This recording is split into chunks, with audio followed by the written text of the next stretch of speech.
نحمده ونصلي ونسلم على سيدنا ومولانا محمد رسوله النبي الأمين المكين الحنين الكريم الرؤوف الرحيم. أما بعد، أعوذ بالله من الشيطان الرجيم. بسم الله الرحمن الرحيم. والذين جاءوا من بعدهم يقولون ربنا اغفر لنا ولإخواننا الذين سبقونا بالإيمان ولا تجعل في قلوبنا غلا للذين آمنوا ربنا إنك رؤوف رحيم.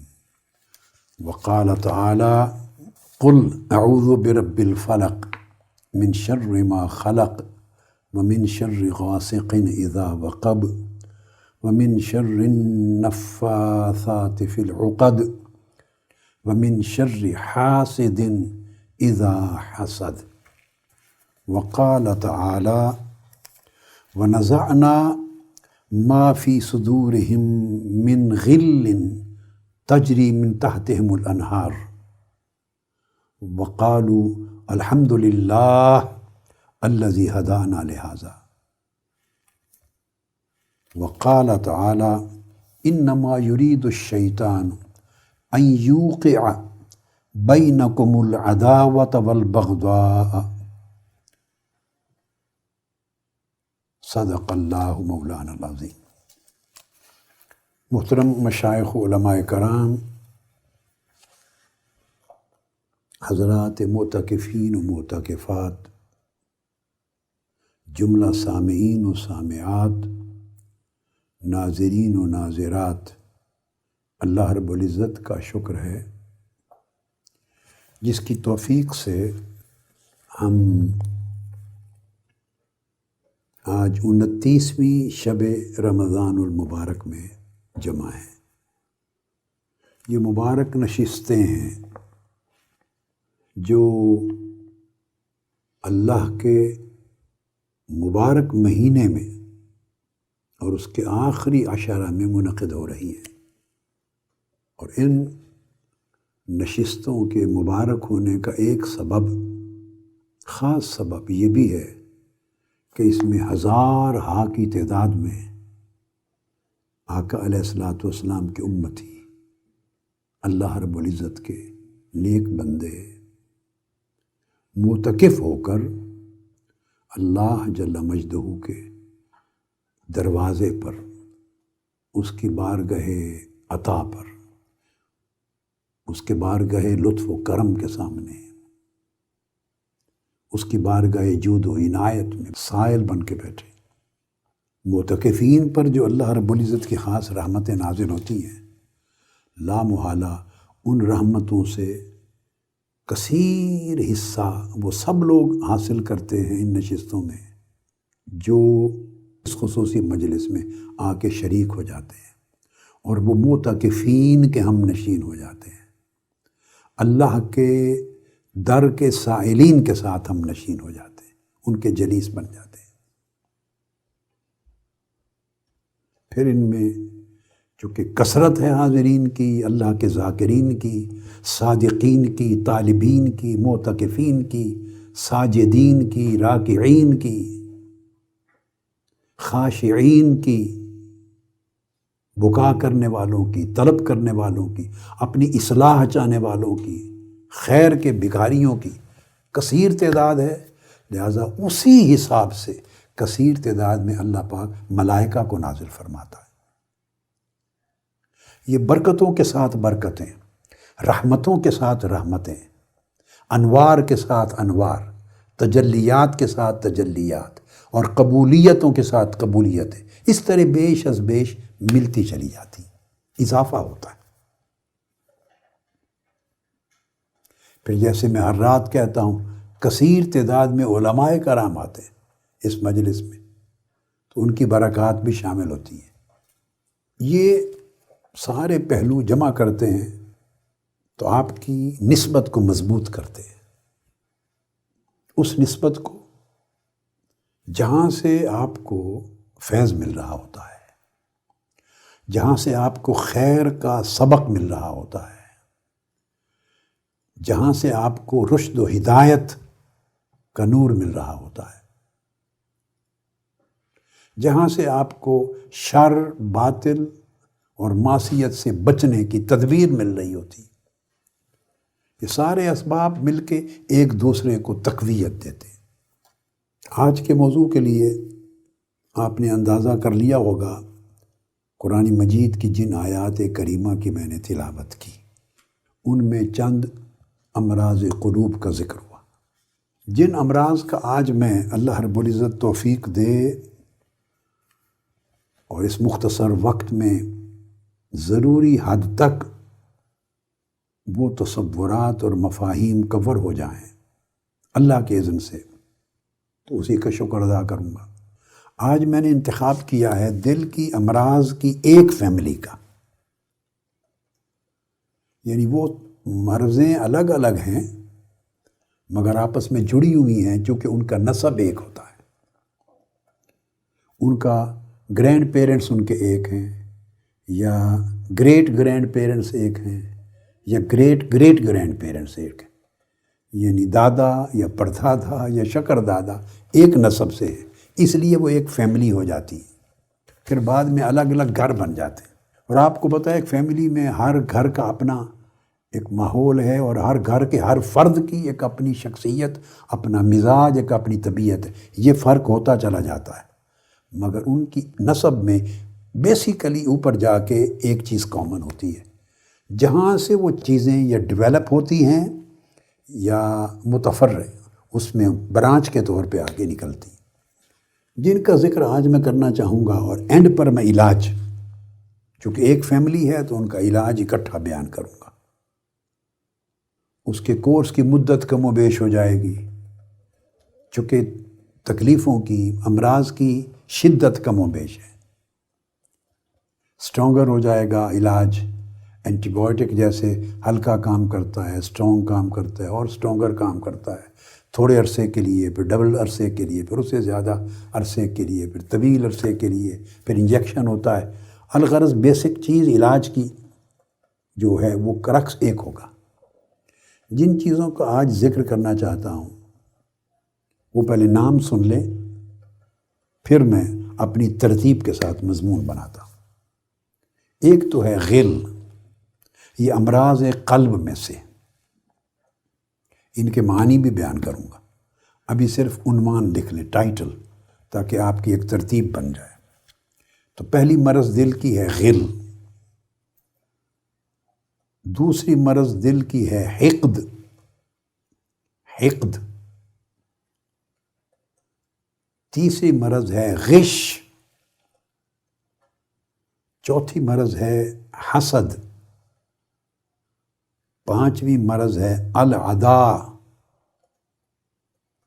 یا العدو، اس کو معروف اصطلاح میں عداوت کہتے ہیں، عداوت، دشمنی، پانچویں۔ پھر چھٹی مرض ہے بغض، بغض جس کو ہم اردو میں کہتے ہیں، اور ساتویں مرض ہے الشحنہ، پہلے غل، پھر غش، پھر حقد، پھر حسد، پھر عداوت، پھر بغض، پھر شحنہ۔ یہ 7 چیزیں میں نے آپ کو گنوا دی۔ یہاں میں ایک عرض کر دوں کہ جس ترتیب سے میں ان کو بیان کروں گا، اور جو ان کی سٹرکچرنگ ہوگی، اور جو ان کا مقام، مرتبہ، جگہ، ترتیب میں بیان کروں گا، ممکن ہے کوئی دوسرا شخص جو طبعاً ہمارے ساتھ موافقت نہیں رکھتا، یا کوئی عالم آپ اس کو ذکر کریں وہ اس کا انکار کر دے، وہ کہے کسی نے اس ترتیب سے یہ سٹرکچر کسی نے بیان نہیں کیا، تو میں اتفاق نہیں کرتا۔ ہر ایک کو ہر بات کہنے کا حق ہے، جھگڑا نہیں کرتے۔ یہ چیزیں کئی ذرائع سے ترتیب پاتی ہیں۔ یہ بات درست ہے کہ ایز سچ یہ متفرق کتب میں مختلف ائمہ، اولیاء، عرفاء، صوفیاء کہ ہاں، خواہ وہ امام غزالی ہوں، الماوردی ہوں، خواہ علامہ ابن القیم ہوں، دیگر عارفین، اولیاء، صالحین ہوں، اکابر، ان سے اوپر حضرت جنید بغدادی تک اعلیٰ القیاس جنہوں نے لکھا اور کہا، یہ چیزیں مختلف کتب میں مختلف ائمہ کے ہاں اپنے اپنے عنوان سے متفرق طور پہ ان پر بیان ہوتا ہے، کوئی تھوڑا کوئی زیادہ تذکرہ کرتا ہے۔ موسٹلی ان میں سے کئی چیزوں کو ایک ہی عنوان کے تحت ذکر کر دیتے ہیں، متبادل کے طور پہ، ڈیفرینشیٹ نہیں کرتے کہیں۔ جس طرح میں ڈیفرینشیٹ کر کے ایک نظم اور ترتیب کے ساتھ دے رہا ہوں، مجھے کسی کتاب میں اس طرح زندگی میں نہیں ملا، شاید آپ کو بھی نہ ملے، سو یہ اعتراض کی وجہ یا کوئی پریشانی کی وجہ یہ نہیں بننی چاہیے، اس ترتیب سے کہیں نہیں ملا۔ علم مختلف طریقوں سے ترتیب پاتے ہیں، کچھ تو اکابر جو لوگ متخصص ہوتے ہیں، جو ہستیاں، اولیاء، عرفاء، صوفیاء، جیسے چند نام لیے میں نے، ان سبجیکٹس کے اوپر جن کی اسپیشلٹی ہے، کچھ تو ان کی کتب میں من ملتا ہے، اور سب سے بڑا ذخیرہ امام غزالی کی احیاء علوم الدین میں ملتا ہے۔ بعد ازاں آنے والی اکثر شخصیتیں اور علماء اور اولیاء اس طرح کے موضوعات ان سے لیتے ہیں۔ حضور سیدنا غوث الاعظم رضی اللہ تعالیٰ عنہ کی کتاب ہے غنیۃ الطالبین میں کچھ پازیٹیو خصائل ہیں، نیگیٹو ہیں، کسی سے منع کرنا، کسی کی ترغیب دینا، ان کے ہاں ملتا ہے، یا امام قشیری، امام سورمی کے ہاں جو تذکرے ملتے ہیں، یہ آلموسٹ ایک دوسرے کے موضوعات اوور لیپنگ ہوتے ہیں، تو کچھ تو ان کتب سے ملتا ہے۔ جیسے میں نے کہا الماوردی نے کچھ بیان کر دیا، اسی طرح علامہ ابن القیم نے بھی کئی چیزوں کو تفصیل سے بیان کیا۔ تو کچھ چیزیں تو ایسی ہوتی ہیں جو آپ کتب سے لیتے ہیں، جو اکابر نے دے دی ہیں ایک نظم کے ساتھ۔ کچھ چیزیں وہ نظم اس طرح نہیں ہوتا، ہر ایک نے اپنی طریق سے، اپنی سمجھ سے، اپنی ترجیحات کے مطابق درج کیا ہے۔ ضروری نہیں کہ ایک کا دیا ہوا نظم دوسرا بھی اختیار کرے، اس کا دیا ہوا نظم کوئی اور بھی اختیار کرے۔ اجتہادات ہوتے ہیں، مشاہدات ہوتے ہیں، اپنا اپنا فہم ہوتا ہے۔ دوسرا طریقہ جو قرآن مجید اور سنت نبوی سے، قرآن اور حدیث میں جن چیزوں کا ذکر آتا ہے، کچھ لوگ ڈائریکٹلی اس سے استنباط کرتے ہیں، اور استنباط کر کے قرآن مجید کے بیان سے اور ان کے احکام کے سیاق و سباق سے ان کی ترجیحات، ان کی ترتیب، ان میں شدت، کمی بیشی کا اس میں استنباط کرتے ہیں۔ سو یہ بھی طریقہ ہے۔ ممکن ہے جس نے کوئی ایک ترتیب دی ہے اس نے یہ طریقہ بھی استعمال کیا ہو، اکابر کی کتب سے بھی استفادہ کیا ہو، ہمیشہ کرنا پڑتا ہے۔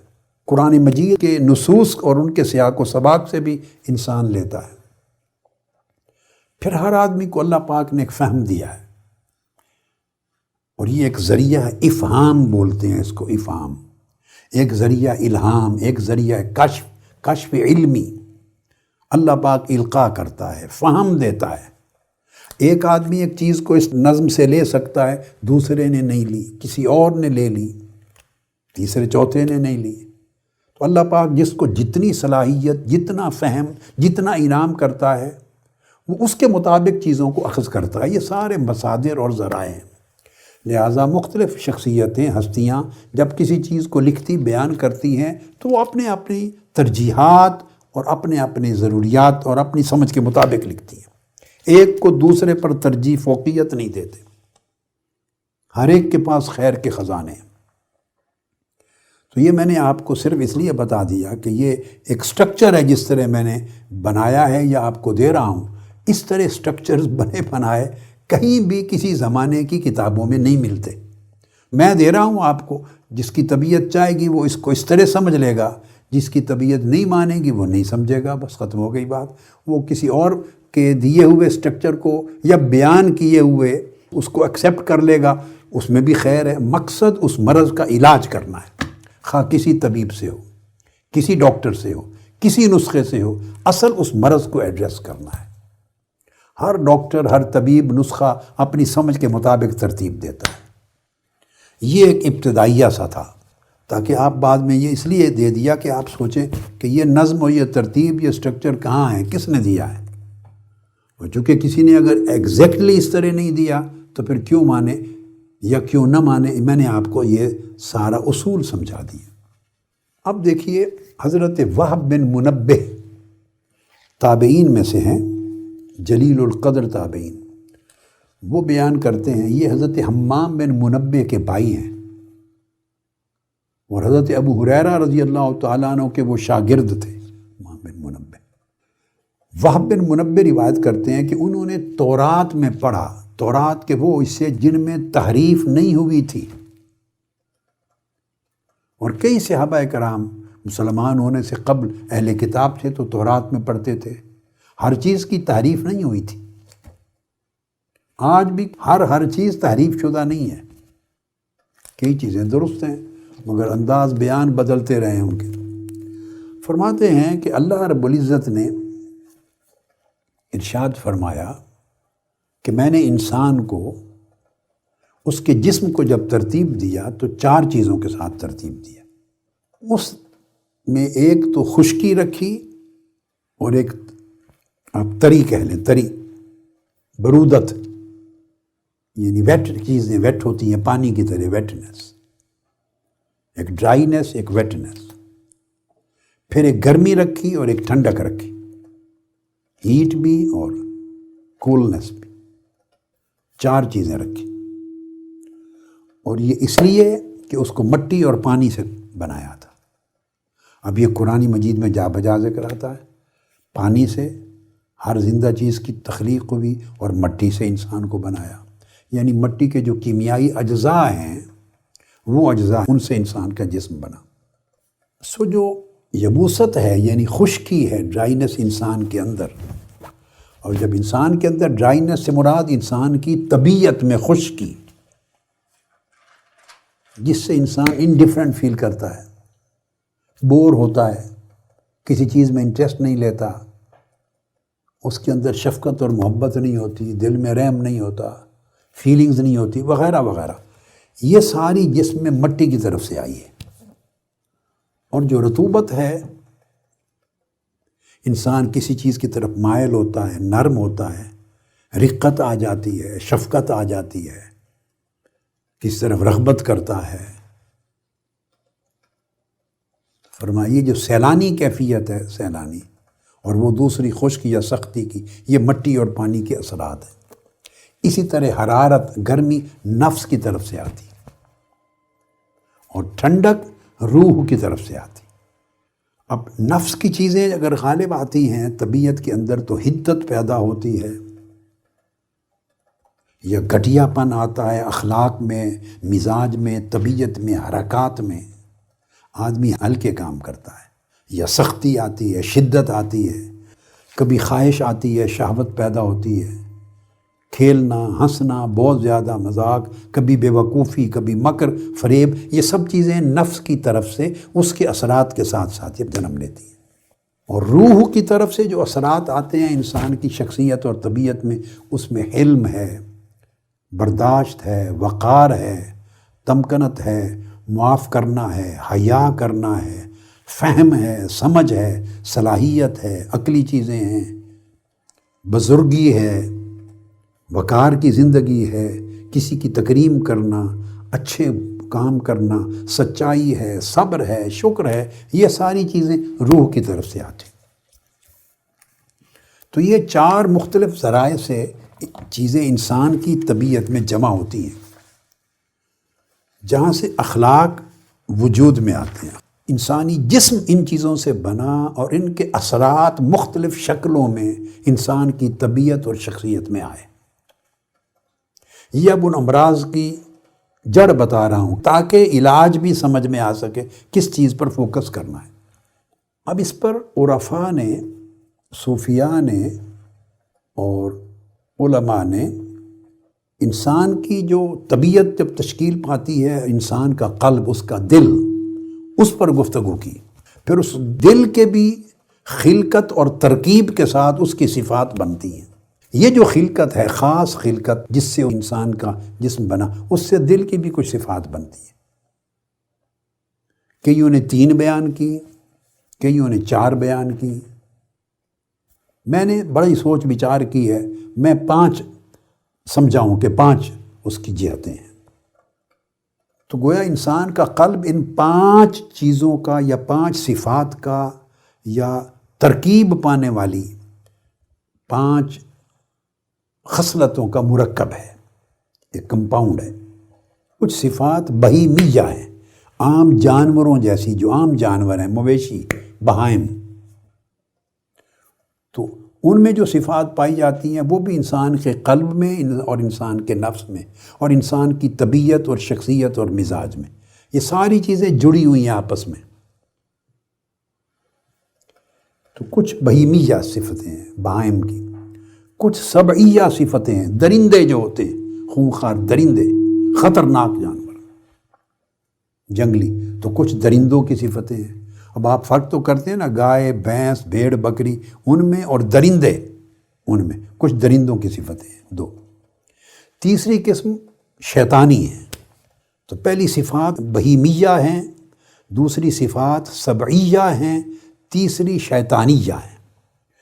ابھی نوٹ کر لیں، پھر میں ان کا لنک سمجھا دیتا ہوں۔ چوتھی صفات اسی قلب کے اندر الملکیہ ہے، ملکوتی، فرشتوں جیسی، جیسے بتایا عام جانوروں جیسی، دوسری بہائم یعنی درندوں جیسی، تیسری شیطانوں جیسی، چوتھی فرشتوں جیسی، اور ایک 5ویں قسم ہے روحانی، اس میں ربانی اثرات ہیں، روحانیہ یا ربانیہ، صفات ربانیہ، یہ روح سے آتی ہیں۔ ربانی صفات ہیں جو روح کے ذریعے منتقل ہوتی ہیں۔ قرآن مجید میں جب انی خالق بشرا من صلصال من حمأ مسنون، یہ سبجیکٹ الگ ہے، اللہ پاک نے بشری جسم کو پیدا کرتے ہوئے مختلف اجزاء کا ذکر فرمایا ہے۔ ان تمام اجزاء میں مٹی بھی، پانی بھی، حرارت بھی، یبوست، رطوبت، ساری چیزیں آ جاتی۔ حرارت، گرمی، تپش سے اس کا دیر تک پڑے رہنا، بدبودار ہو جانا، گہرا سیاہ ہو جانا، اور اس کی سیاہی کے ساتھ ساتھ اس کے اثرات، یہ چیزوں کا ذکر آیا ہے۔ آگے فرمایا فَإِذَا سَوَّيْتُهُ، جب میں یہ سارے اجزاء جو اس کے انگریڈینٹس ہیں، اس کے کانسٹیچوئنٹس ہیں، یہ سارے ایلیمنٹس، ان ساروں کو ایک خاص ترتیب دے لوں اور ایک ترکیب دے لوں، اور اس کے ساتھ ان میں جو امتزاج ہے انہیں کمپاؤنڈ بنا لوں، ان کا کمبینیشن ہے، اس میں ایک بیلنس کریٹ کر دوں، جس طرح جو چیز ڈالنی کر لوں، اور پورا جسم انسانی طبیعت بن جائے۔ وَنَفَخْتُ فِيهِ مِن رُوحِي، پھر میں اس میں اپنی روح پھونکوں گا۔ اس سے اخذ کیا کہ ایک صفت اس قلب کے اندر طبیعت میں روحانیہ بھی ہے، جس کو میں نے نظر انداز نہیں کیا، چونکہ قرآن مجید کا فوکس ہے وَنَفَخْتُ فِيهِ مِن رُوحِي، اس کو میں نے روحانیہ اور ربانیہ کا کہ میں اپنی روح پھونکوں گا۔ تب فرمایا فَقَعُوا لَهُ سَاجِدِينَ، پھر اس کو سجدہ کرنا۔ تو اس طرح یہ 5 بن جاتے ہیں۔ اب اس کو یہ ذہن میں رکھ لیں کہ اگر عام جانوروں والی جو صفات، یہ کامنیلٹیز ہیں، کامن ہیں، آپ سائنس میں، بیالوجی میں بھی پڑھتے ہیں کامنیلٹی، انسانوں کا جانوروں کے اندر کیا کیا خصوصیات کامن ہیں، کیا فیملی اینیمل ورلڈ ہے وہ پڑھتے ہیں، پھر ویجیٹیبل ورلڈ ہے یا ان کو پڑھتے ہیں سارا، نباتات میں کیا کیا مشترک ہیں، مشترکات ہیں، جانوروں میں کیا کیا مشترکات ہیں، کیڑوں میں کیا کیا مشترکات ہیں، یہ پھر ایک الگ سبجیکٹ ہے۔ یعنی مختلف قسموں کی جو طبقات ہیں مخلوق کے، ان میں مشترک چیزیں کیا کیا ہیں، مختلف چیزیں کیا کیا ہیں، ان کی ایک سائنٹیفک سٹڈی ہے۔ پہلے زمانے میں بھی علماء کرتے تھے جب یہ ماڈرن سائنس نہیں تھی، تو اگر وہ عام جانوروں والی خاصیت قلب کے اوپر غالب ہو تو اس میں خواہش اور شہوت زیادہ ہوتی ہے۔ اور شہوت سے میں نے آپ کو کہا کہ شہوت سے مراد صرف ایک سیکسول ڈیزائر کو شہوت نہیں کہتے، تمام خواہشیں وہ اس کے اندر آ جاتی ہیں، وہ بہائم کے افعال میں سے ہیں۔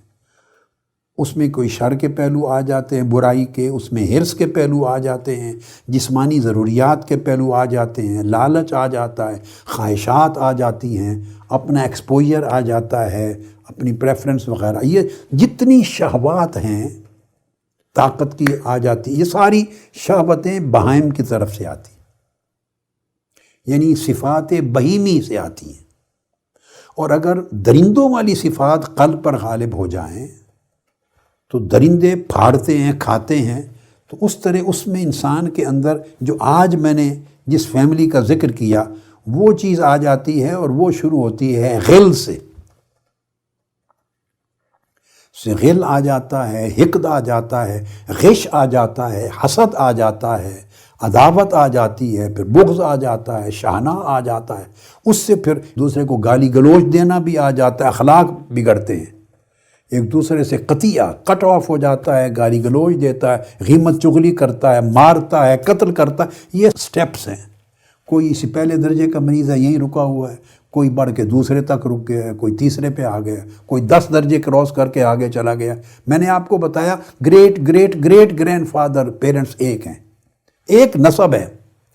تو جب چھوٹے درجے کی، ابتدائی درجے کی وہ مرض ہوگی تو اس کی خصائص بھی الگ ہوں گے. ضروری نہیں کہ وہ اس کے خصائص حسد جیسے ہو جائیں، بغضاء جیسے ہو جائیں، یا شاہناہ جیسے ہو جائیں. کوئی حقد کی حالت میں کھڑا ہے، کوئی غل میں کھڑا ہے، کوئی غش میں آ گیا ہے، کوئی حسد میں آ گیا ہے، کوئی بغض میں، کوئی عداوت میں، وغیرہ وغیرہ.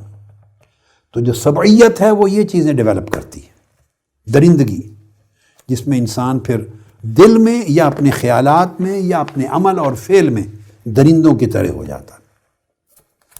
تیسری جو میں نے کہا شیطانیہ،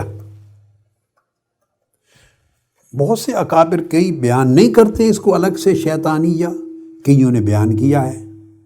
مجھے یہ تیسری الگ خصلت کا ایک وجود مجھے زیادہ اپیل کرتا ہے، میں نے زندگی بھر مطالعہ کیا.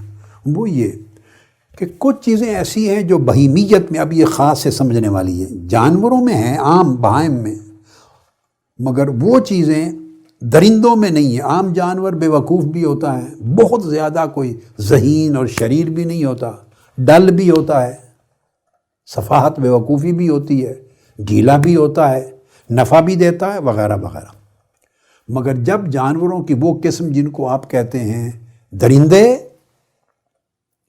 جب اس میں چلے جاتے ہیں تو اس کا سارا جو کریکٹر ہے وہ اور ہو جاتا ہے. تو تیسری جو میں نے کیٹیگری بیان کی قلب کی شیطانیہ خصلت صفات، وہ اس میں بہیمیت اور سبیت دونوں جمع ہو جاتی. کسی میں صرف وہ چیزیں تھیں تو اس قسم کی امراض پیدا ہوں گی، کسی میں سبعیت تھی تو درندوں جیسی صفات پیدا ہوں گی اور وہ امراض بن جائیں گی. کسی میں دونوں جمع ہو جاتی ہیں، ایسا بھی ہوتا ہے، دونوں ملکات، دونوں خصائل جمع ہو گئے. اور صرف دونوں جمع نہیں ہوئے، اس کے ساتھ اس کی ذہانت جمع ہو گئی، سمجھ بوجھ، عقل مندی، عیاری اور مکاری ایڈ ہو جاتی ہے اس میں، جو عام جانور میں نہیں تھی. عیاری اور مکاری، یا جو درندے ہیں بعض اوقات ان میں بھی نہیں تھی، لومڑی میں ہے. تو یعنی ایک تیسری چیز ایڈ ہو جاتی ہے، تمیز کرنا، ایسا کروں تو یہ ہوگا، ایسا نہ کروں یہ ہوگا، یہ داؤ چلیں. یہ جانور بھی کرتے ہیں مختلف قسموں کی. تو یہ عیاری اور مکاری، سمجھداری، عقل مندی، دھوکہ دہی، جب یہ چیزیں جمع ہو جاتی ہیں بہیمیت اور سبعیت میں، تو یہ 3 قسموں کی فیملیز جمع ہو کر نئی فیملی بنتی ہے. وہ قلب کی شیطانی خصلتیں ہیں اور صفات ہیں، جس میں عام جانوروں والی بھی آ گئی، جس میں درندوں والی بھی آ گئی، پلس اور ایڈ ہو گئی وہ شیطان کی طرف سے آئیں. جو شیطان کہتا ہے میں آگے سے آؤں گا، پیچھے سے آؤں گا، دائیں سے بائیں سے، ہر طرف سے حملہ کروں گا، خیال ڈالوں گا، وسوسہ ڈالوں گا، نیکی دکھاؤں گا، نیکی کے اندر بدی کا وار کروا دوں گا، خیر کا کام کرواؤں گا، چلاتے چلاتے خیر کے اندر شر ڈال دوں گا، خیر، نیکی، طاعت اور خدمت دین کے پردے میں اس کے نیچے ایک تکبر، رعونت، حسد اور بغض ڈال دوں گا، نظر بھی نہیں آئے گا. تو یہ بڑی مکاری شیطان کی ہوتی. تو یہ تیسری قسم ہو گئی. یہ بھی خاص خاص دانے، خاص خاص لوگ اس طرح پیدا ہوتے ہیں جو ان تینوں چاروں قسموں کے مجموعہ بن جاتے ہیں. یہ مشترک ہو گئی ساری. جب یہ مشترک ہو جاتا ہے تو اس میں مشارکت ہو جاتی ہے غضب کی بھی، چونکہ درندوں کا تھا، اور شہوت کی بھی، اور مکر اور فریب اور شرارت کی بھی. غضب بھی، شہوت بھی اور شرارت بھی، 3 چیزیں جمع ہو جاتی ہیں. وہ پھر اس میں سے ڈیزرو کرتا ہے چیزوں کو، رنگ اور دے دیتا ہے، الگ طریقے سے بیان کرتا ہے، پھر انسان کہنا کچھ اور چاہتا ہے تو شروع کسی اور طریقے سے کرتا ہے، جا کے اینڈ ادھر لے جاتا ہے، ملفوظ طریقے سے باتیں کرتا ہے۔ یہ ساری وہ شیطانی خصلتیں ہیں جو ان چیزوں کے ساتھ ملا کے انسان، یہ مکر اور خداع اور دھوکہ، ان کو اخلاق شیاطین کہتے ہیں۔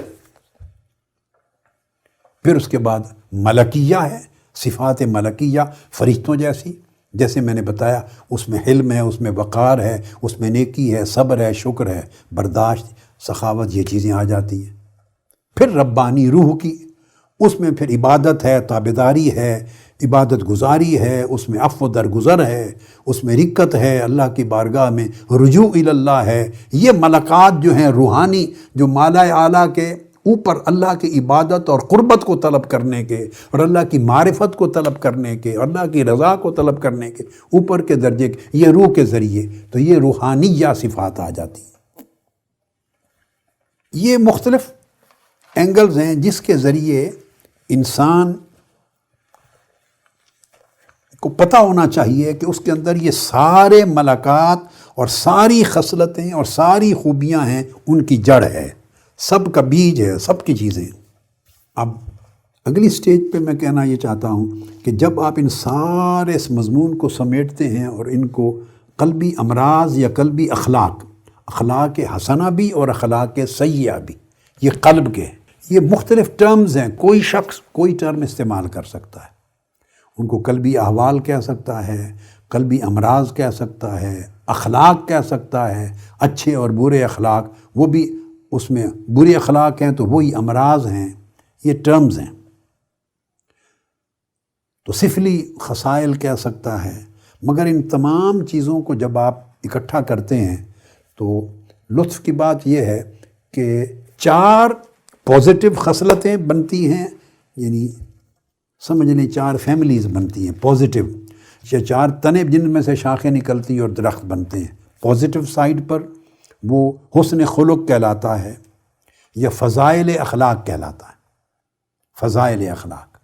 اور 4 ہی نیگیٹو طریقے کی بنتی ہیں فیملیز، وہ رذائل اخلاق ان کو کہیں گے، برے اخلاق، ایول مور۔ وہ جو 4 فضائل ہیں ان کا صرف نام بتا دیتا ہوں، چونکہ سبجیکٹ اللہ نے چاہا تو اور اللہ کو منظور ہو تو اگلے سال ہوگا، اس سال کا نہیں ہے، بیان کر دیتا ہوں۔ وہ جو 4 ساری چیزیں اچھائیوں کی، ملکی اور ربانی اور روحانی ملکات دل کے ملا کے جو 4 فیملیز اخلاق کی ترتیب پاتی ہیں، ان کو اگر فاؤنڈیشن بنانا چاہیں جن سے فیملیز نکلیں گی، تو ایک بیسیکلی صبر ہے، پیشنس، دوسری عفت ہے، پیورٹی یا موڈسٹی، پاکیزگی، تیسری شجاعت ہے، بہادری، عزم کر گزرنے کا، یہ جو جس سے انٹینشن اور آدمی کا ریزولو ہوتا ہے اور پھر وہ کام کرنے کے لیے اپنے آپ کو تیار پاتا ہے، اسٹرینگتھ فیل کرتا ہے، کریج فیل کرتا ہے۔ چوتھی عدل، جسٹس ہے، بیلنس ہے، یہ سب چیزیں اس کے اندر آتی ہیں۔ بس یہ 4 صرف بیان کرنی تھی۔ تو 4 فیملیز بنتی ہیں، اب ان ایک میں سے کئی اخلاق جنم لیتے ہیں، آگے ڈیولپ ہوتے ہیں، تو ان کے نئے سے نئے نام بنتے چلے جاتے ہیں، اس کی نئی خاصیت آ جاتی ہے، اس کی نئی اپیئرنس ہوتی ہے۔ جیسے میڈیسن میں نئی جنریشنز آتی ہیں، اسی میں سے چلتے چلتے یہ فرسٹ جنریشن کی میڈیسن تھی اینٹی بایوٹک، یہ سیکنڈ جنریشن، یہ تھرڈ جنریشن، اب یہ فورتھ کی آ گئی ہے، تو نام بدلتے رہتے ہیں، پر ہر کمپنی نام الگ کر دیتی ہے، تھوڑے سے انگریڈینٹ پلس مائنس ہوتے ہیں تو نئی آ جاتی ہے۔ اس طرح بلڈ پریشر کی میڈیسن میں بھی اسی طرح پلس مائنس کر کے نئی سے نئی میڈیسن بنتی چلی جاتی ہیں۔ دنیا کی ہر علاج میں میڈیسن اس طرح ہوتی ہیں، اس طرح خلق بھی اس طرح ہوتے ہیں، صفات بھی۔ 4 ہی فیملیز ہیں نیگیٹو، اخلاق سافلہ، دنیئہ، سیئہ، وہ امراض قلب ہیں، ان کی بھی 4 فیملیز بنتی ہیں، جن کے اندر پھر آگے کئی گھرانے اور کئی گھرانوں میں کئی شاخیں، ان کے اندر پھر کئی چھوٹے افراد سارے بنتے ہیں۔ اور وہ 4 ہیں، ایک جہل، اگنورنس، دوسرا ظلم، تیسرا شہوت، چوتھا غضب، غصہ۔ 4 بیان کر دی نا فیملیز۔ آج جو میں ارادہ رکھتا ہوں، جو میں نے 7 بیان کی امراض، 7، وہ 7 امراض جو ہیں وہ ایک غضب کی فیملی سے تعلق رکھتی ہیں۔ آج ان میں سے میں نے ایک کو چنا ہے۔ اصل میں وہ فیملی یعنی شکر دادا اوپر سے نسب غضب کا تھا، اور اس میں سے وہ 7 چیزیں میں نے، وہ 7 گھرانے نکالے۔ تو ایک جہل ہے، ایک ظلم، ایک شہوت، ایک غضب، یہ 4 نیگیٹو اخلاق سافلہ، اخلاق ردیہ، اخلاق سفلیہ، اخلاق سیئہ، اخلاق مذمومہ وغیرہ وغیرہ۔ اب جہل جو ہے، دل میں جب جہل ہے، اس کا مطلب کیا ہوتا ہے؟ تو جہل کا مطلب ہم تو یہ سمجھتے ہیں نا، جہالت، اگنورینس، کہ he doesn't know anything، اس کو پتہ نہیں۔ جاہل کا معنی وہ نہیں کہ بالکل لیک آف نالج ہے، نا، اس کا معنی یہ ہے کہ اس کا فہم صحیح نہیں ہے۔ لیک آف نالج کا، جہالت کا مطلب یہ ہے کہ وہ دل میں اگر جہل ہو تو اس کو اچھی چیز دوسرے کی بری نظر آتی۔ اب یہ مرض کی شناخت ہو رہی ہے، اور کسی کی بری اچھی نظر آتی ہے۔ وہ امتیاز نہیں کر سکتا حسن اور قباحت میں، اچھائی اور برائی میں۔ کسی کا کمال ہے تو اس کو نقص نظر آئے گا، اور نقص کمال نظر آئے گا۔ ڈیفرینشیٹ نہیں کر سکتا کہ اچھی گڈ ویلیو، پازیٹیو ویلیو کیا ہے، نیگیٹو ویلیو کیا ہے۔ اور اس طرح زندگی میں آپ اپلائی کرتے چلے جائیں تو اس کی جو اصل جڑ ہے پیچھے، وہ جہل ہے۔ پھر ظلم ہے۔ ظلم کا معنی ہوتا ہے کہ جس چیز کا حق تھا کہ اسے یہاں رکھا جائے، اسے اصل جگہ کی بجائے دوسری جگہ رکھ دینا، اور کسی اور چیز کو یہاں رکھ دینا۔ یعنی جو جگہ جہاں رکھے جانے کا حق رکھتی ہے، وہ حق ادا نہ کرنا۔ You are putting a right thing at a wrong place. چیز ٹھیک ہے مگر you are putting at a wrong place, and other thing which you are supposed to put at another place, you are putting and placing at this place۔ جگہ کو تبدیل کر دینا، اس طرح مقام و مرتبہ کو تبدیل کر دینا، کسی کے حق کو تبدیل کر دینا، اس کو ظلم کہتے ہیں۔ یہ عدل کے خلاف ہے۔ عدل یہ ہے کہ ہر ایک کو اس کی اصل جگہ پہ رکھنا، یہ ظلم ہے، یہ نا انصافی ہے۔ یہ اگر کسی میں ہو تو پھر جہاں اس کو راضی ہونا ہے کسی کے کسی نیک عمل سے، وہاں اس کے دل میں غضب، یعنی غضب عدم رضا ہے، اس کو خوش نہ ہونا۔ اور جہاں غضبناک ہونا، ناراض ہونا ہے، وہاں راضی ہوتا ہے۔ جہاں سخاوت کرنی ہے، خرچ کرنا ہے، وہاں بخل کرتا ہے، اور جہاں بخل کرنا ہے، ہاتھ روکنا ہے، وہاں خرچ کرتا ہے۔ اب آپ دیکھیں زندگی میں کتنا ہو رہا ہے یہ عمل۔ جہاں خرچ نہیں کرنا، وہاں بے تحاشا خرچ کرتے ہیں۔ کیوں خرچ کرتے ہیں؟ اس کے پیچھے کوئی اور سبب کام کر رہا ہے، شہوت کام کر رہی ہے، تاکہ میری نام کی ہو، شہرت ہو، بلایا جاؤں، اس سے میرا کام نکلے، لوگ راغب ہوں، مجھے بڑا سمجھا جائے۔ بعض اوقات 2 حالتیں مل جاتی ہیں، جیسے میں نے پہلے بتایا، بہیمیت اور سبعیت مل جاتی ہے، بعض شیطانیت ہو جاتی ہے، کبھی ادھر ملکیت اور ربانیت، روحانیت اکٹھی مل جاتی ہیں۔ تو جیسے جیسے ملتی ہیں، منفی طرف بھی تو بندہ اوپر جاتا ہے، پازیٹیو سائیڈ پر بھی ہو تو بندہ اوپر جاتا ہے، ترقی کرتا ہے۔ زوال کی طرف بھی رفتار تیز ہوتی ہے، گرنے کی طرف، اور عروج کی طرف بھی رفتار تیز ہوتی ہے۔ تو یہ بخل کی جگہ سخاوت، سخاوت کی جگہ بخل۔ جہاں آگے بڑھنا ہے وہاں قدم روک لیتا ہے، نہیں بڑھتا، اور جہاں نہیں بڑھنا وہاں بڑھ جاتا ہے۔ جہاں سختی کرنی ہے وہاں نرمی کرتا ہے، جہاں نرمی کرنی ہے وہاں سختی کرتا ہے۔ جہاں کسی کی عزت کرنی ہے یا خود وقار سے رہنا ہے، وہاں متواضع ہو جاتا ہے، جھک رہ جاتا ہے مفاد کی وجہ سے، اور جہاں تواضع کرنی تھی وہاں تکبر کرتا ہے۔ تو یعنی ظلم کا مطلب ہے اتنی قسموں کی ناانصافیاں اس شخص کے دل سے جنم لیتی ہیں اور طبیعت میں وارد ہوتی ہیں۔ پھر شہوت ہے تیسری۔ اگر وہ شہوت کا جو فیملی ہے وہ آئے تو اس میں سے جو چیزیں نکلتی ہیں اس میں حرص پیدا ہوتا ہے انسان کو، یہ مل جائے، یہ مل جائے۔ حرص کا مطلب صرف یہ نہیں کہ مال اور دولت اور پیسے کا حرص نہیں، عزت کا بھی حرص ہے، شہرت کا بھی حرص ہے، اب اسی کے ساتھ یعنی یہ ایک الگ فیملی ہے، اس سے جو چیزیں جنم لیتی ہیں وہ یہ کہ عجب ہے، خود پسندی، اپنے آپ کو بندہ پسند کرتا ہے، اپنے عمل کو، اپنے طور طریقے کو، دوسرے کی چیز پسند نہیں ہے، اسی سے کبر جنم لیتا ہے، تکبر بنتا ہے، وغیرہ وغیرہ، بخل، کبھی عفت میں کمزوری، پاکیزگی میں کمزوری ہے، کبھی آدمی چھوٹی غیر اخلاقی حرکتوں کی طرف راغب ہو جاتا ہے، گفتگو میں، عمل میں، رجحانات میں نیچے گرتا ہے۔ تو گویا اس فیملی سے بہت سے افراد جنم لیتے ہیں۔ پھر غضب ہے، غضب اس کو کبر پر لے جاتا ہے، الگ ڈائریکٹلی اس میں غضب ہے۔ وہ جو میں نے آج کی فیملی لی ہے اس سے غل پیدا ہوتا ہے، اس میں حقد پیدا ہوتا ہے، اس میں غش پیدا ہوتا ہے، اس میں حسد پیدا ہوتا ہے، اس میں عداوت پیدا ہوتی ہے، بغض پیدا ہوتا ہے، اس میں شاہناہ۔ یہ اخلاق مذمومہ ہیں جو جنم لیتے ہیں۔ آج ایک فیملی چوز کی ہے، اب اس کو بیان کر دیتے ہیں۔ شروع کرتے ہیں غل سے۔ قرآن مجید کی میں نے ایک آیت کریمہ پڑھی تھی، اس میں مومن کہتے ہیں کہ باری تعالیٰ ہمارے دل میں اہل ایمان کے لیے غل نہ پیدا فرما، دعا کرتا ہے۔ اللہ پاک نے اہل ایمان کی خوبی بیان کی ہے کہ وہ اللہ پاک سے معافی مانگتے ہیں، اے باری تعالیٰ ہمیں بخش دے، معاف فرما دے، اور ہمارے اگلے ایمان والے مومنین جو گزرے ان کو بھی معاف فرما دے، اور ہمارے دلوں کو اتنا پاک اور صاف رکھ کہ کسی دوسرے مومن مسلمان کے بارے میں غل پیدا نہ ہو۔ اور ایک بات بتا دوں، غل چونکہ بالکل ابتدا ہے، پہلی سٹیج ہے، تو کئی مومن مسلمان غل کی حالت میں پوری زندگی نیکی کی ہوگی، پرہیزگاری کی بڑی نیکیاں ہوں گی، جنت میں جائیں گے اور جنت میں بھی غل ساتھ لے کے جائیں گے۔ تو غل تک اگر رہے بندہ تو اللہ تعالیٰ اس کو جنت سے محروم نہیں کرتا، اور قرآن مجید میں فرمایا کہ جنتیوں کے ایک دوسرے کے بارے میں غل اللہ پاک جنت میں پہنچنے کے بعد نکال دے گا۔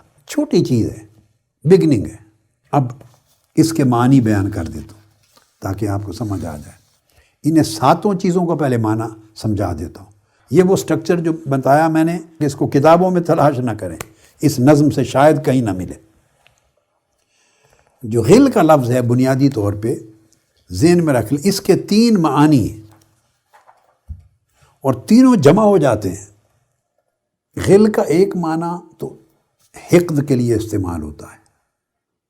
جو حقد ہے وہ اس طرح ہے جیسے دل میں کسی شخص کے لیے گھٹن پیدا ہو جائے، تنگی پیدا ہو جائے، نیرونس، گھٹن پیدا ہو جائے دوسرے کے لیے۔ غل غلہ یا غلو بھی آتا ہے اور غلہ یا غلو بھی آتا ہے عربی لغت میں، اور اغلہ یغلو بھی آتا ہے۔ یہ اس کے 3 الگ صیغے ہیں۔ غلہ یا غلو اگر اس طرح آئے تو اس کا معنی حقد ہے۔ حقد حسد کی چھوٹی سی ابتدائی شکل ہے، حسد کی ایک چھوٹی سی شکل ہے۔ میں اس کی وضاحت پھر آگے کرتا ہوں اس کی بھی۔ اگر غلہ یا غلو ہو تو یہ غلول سے ہے، اس کا مطلب ہے کسی چیز کو باندھ دینا، ٹائی اپ کر دینا۔ یہ غل کے معنی بتا رہا ہوں، باندھ دینا، گویا آپ کا دل کسی چیز نے زنجیر سے، رسیوں سے باندھ دیا ہے۔ زنجیروں کو اغلال کہتے ہیں۔ انا جعلنا فی اعناقہم اغلالا، ان کے گلوں میں زنجیر باندھ دیے۔ تو باندھ دینا کسی چیز کو، تو گویا دل بندھ جاتا ہے دوسرے کے لیے۔ جب بندھ جاتا ہے تو کھلتا نہیں۔ دوسرا لاکھ اچھائیاں کرے، لاکھ بھلائی کرے، اچھا ہو، خوبصورت لگے، کمال ہو، اچھی گفتگو کرے، اچھا علم ہو، اچھا اخلاق ہو، اچھے سلیقے ہوں، اچھے مینرز ہوں، اچھا محبت کرے، مگر آپ کا دل جیسے بندھ گیا، جکڑا گیا، کھلتا نہیں اس کی۔ جب کھلتا نہیں تو اس کی اچھائی آپ کے دل میں قبول نہیں ہوتی۔ یہ گھٹن ہے، جیسے قرآن مجید نے کہا وقالت اليہود ید اللہ مغلولہ، کہ یہود کہتے ہیں کہ اللہ کے ہاتھ بندھے ہوئے ہیں، یعنی ہم پر سخاوت نہیں کرتا۔ تو مطلب ہے جس میں غل آ جائے تو اس کا دل سخی نہیں رہتا۔ غل یعنی بندھ گیا، جکڑا گیا۔ اور حقد کا بھی یہی معنی ہے، غل کا معنی حقد، اور حقد کا جیسے میں نے بتایا جو حقد ہے لغتاً اس کا مطلب یہ ہے دل میں کسی کے لیے دشمنی جو ہے وہ دل کے اندر رک جائے، بندہ زبان پہ نہ لائے، کھولے نہیں، مگر دل کے اندر ایک بندہ اتنا ناپسند ہے یا کسی وجہ سے اس کی جو ناپسندیدگی ہے وہ نفرت کی طرح بن گئی ہے، یا دشمنی کا مطلب عداوت کا بھی بودھ ہوتا ہے، یعنی اس بندے کے ساتھ اس کے دل میں بودھ آ گیا ہے، دوری آ گئی ہے، اور وہ دوری پر دل بند ہو گیا ہے، جم گیا ہے، دوری پر دل جم گیا ہے، اس کو حقد کہتے ہیں۔ تو ایک معنی غل کا حقد ہے، اور میں نے آپ کو بتایا، ایک معنی آپ کو بتا دیا باندھ دینا، بندھ جانا، اور ایک معنی اس کا اغلہ یغلو کے ساتھ آئے تو اس کا معنی خیانت ہے، خیانت کا، ڈس آنیسٹی ہے۔ تو غل کسی بھی حال میں ہو تو ڈس آنیسٹی تو ہے۔ جب آپ نے اپنے دل کو جکڑ دیا، باندھ لیا، اتنا کہ دوسرے کی خوبیوں کا اثر دل قبول ہی نہیں کر رہا، کھل ہی نہیں رہا دل، تو خیانت ہو گئی، تو دل میں ایک ڈس آنیسٹی آ گئی۔ اب یہ چونکہ طبیعتوں کی وجہ سے انسان کے اندر آ جاتا ہے، اگر اس کو بیان نہ کرے کبھی، نہ تنہا، نہ کسی بھائی بہن سے، نہ دوست سے، نہ رشتہ دار سے، نہ قریبی نہ بعیدی سے بیان نہ کرے، اور نہ اس کا عمل میں اظہار کرے دوری کا۔ پنجابی میں ایک لفظ بولتے ہیں باندھا، یعنی یہ بڑا باندھا ہے مجھے، میرا بڑا فیوریٹ ہے، یہ مجھے پسند ہے، اور ایک لفظ بولتے ہیں بڑا ہی اکھڑ قسم کا روڈ لفظ ہے پنجابی میں، اڑ باندھا۔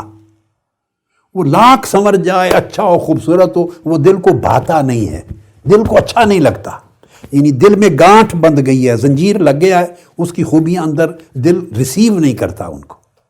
آپ اچھی طرح سمجھ گئے ہوں گے آج کے خطاب کو، اور ہر خطاب کو ہر بندہ سمجھے کہ ہر شخص کے، میں آپ سے کر رہا ہوں، ہر ایک شخص یہ سمجھے کہ میرا انڈیویجول خطاب ہے آپ میں سے ہر ایک کے ساتھ، اپنے اوپر طاری کریں، اور میرے الفاظ اور میرے معانی سنتے جائیں، اور اپنے دل کو ٹٹولتے جائیں، اپنی طبیعتوں کے اندر غور کرتے جائیں، جھانک کر دیکھیں اور جمیں، اور یہ میں آپ ہر ایک سے خطاب کر رہا ہوں، اس طرح لیں۔ تو یہ ہو گیا غل۔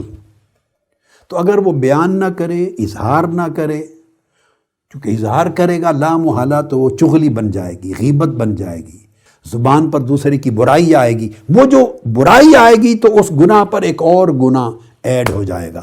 جب تک غل تھا، دل کے اندر چھپا ہوا تھا، اس کے لیے توبہ استغفار کرے، میں بعد میں جو علاج بتاؤں گا اس کو ایڈریس کرتا رہے۔ اگر اظہار کرے گا، بیان کرے گا، آنکھوں کے اشارے سے، لفظوں سے، ہاتھوں سے، عمل سے، تو وہ ایک اور گناہ بن جائے گا، اس پر پکڑ ہوگی، وہ اس کو جنت میں جانے سے روک سکتا ہے۔ اگلا گناہ،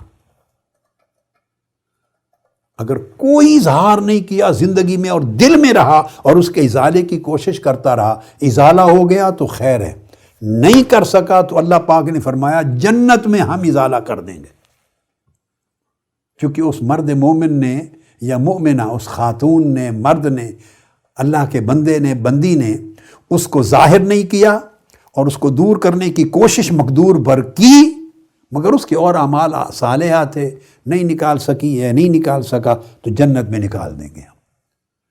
تو یہ اچھے لوگوں کے بھی آپس میں غل ہو سکتے ہیں اگر نفس کو بہت طہارت نصیب نہ ہو۔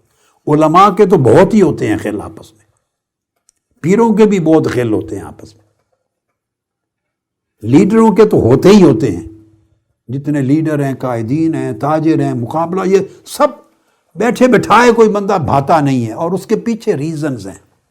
یہ پہلی قسم ہو گئی۔ اب اگلی قسم میں نے بیان کر دی، نمبر 2، وہ ہے حقد۔ حقد کو مختصراً یہ سمجھ لیں، حقد ایک ایسی چیز ہے کہ ایک بندے کے ساتھ وہ جو ناپسندیدگی تھی، نہیں بھاتا تھا، وہ اندر سے عداوت میں بدل جاتا ہے، اور عداوت کا معنی ذہن میں رکھ لیں، عداوت کا معنی ہے دل بہت دور ہو جاتا ہے، دل اس کا بہت دور ہو جاتا ہے۔ غل کو آپ سمجھ گئے نا، چھوٹا درجہ تھا، اب وہ عداوت میں بدل گیا، اس کا دل ایسے فیل کرتا ہے جیسے وہ اس کا دشمن ہے،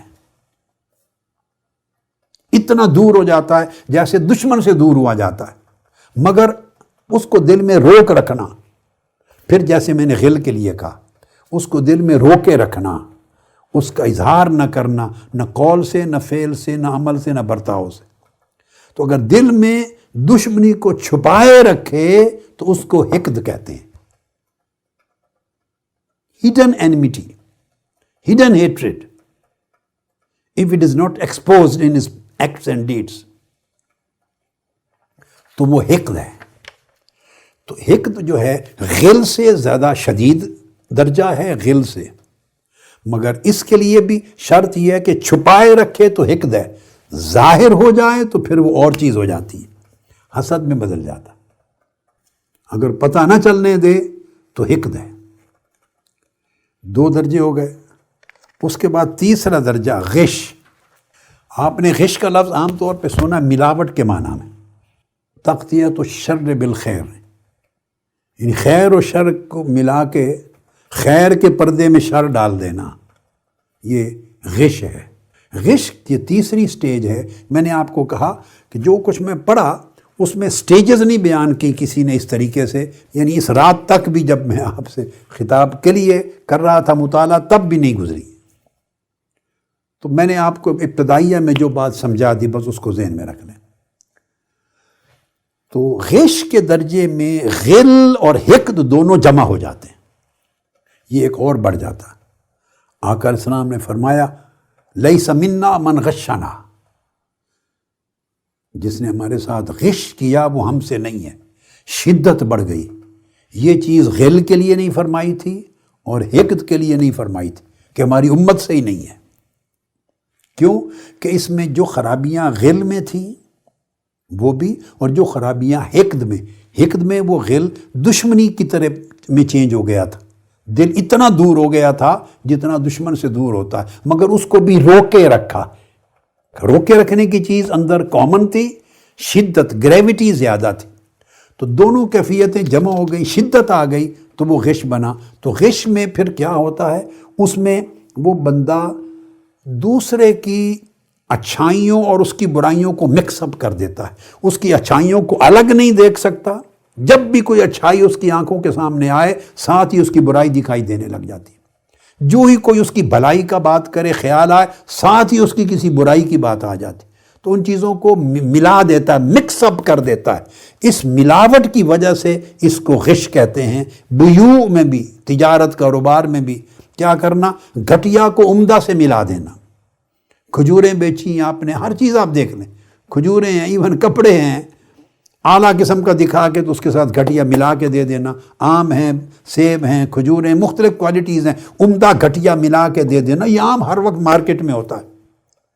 اوپر اعلیٰ چیز رکھ کے تو اسی کریٹ میں نیچے بری چیزیں رکھ کے اکٹھی بیچ دینا. یہ غش ہے. آقا علیہ السلام نے فرمایا ایسا کرنے والا میری امت سے ہی نہیں ہے. اب اس میں غش کی 3 قسمیں. ایک تو غش وہ ہے جو میں نے آپ کو بتایا بیوع میں، یعنی کاروبار اور تجارت میں، بیچنے کی چیزوں میں غش، ملاوٹ کرنا. اعلیٰ کے ساتھ گھٹیا ملا کے تو اعلیٰ کے پردے میں گھٹیا کو چھپا کے بیچ دینا.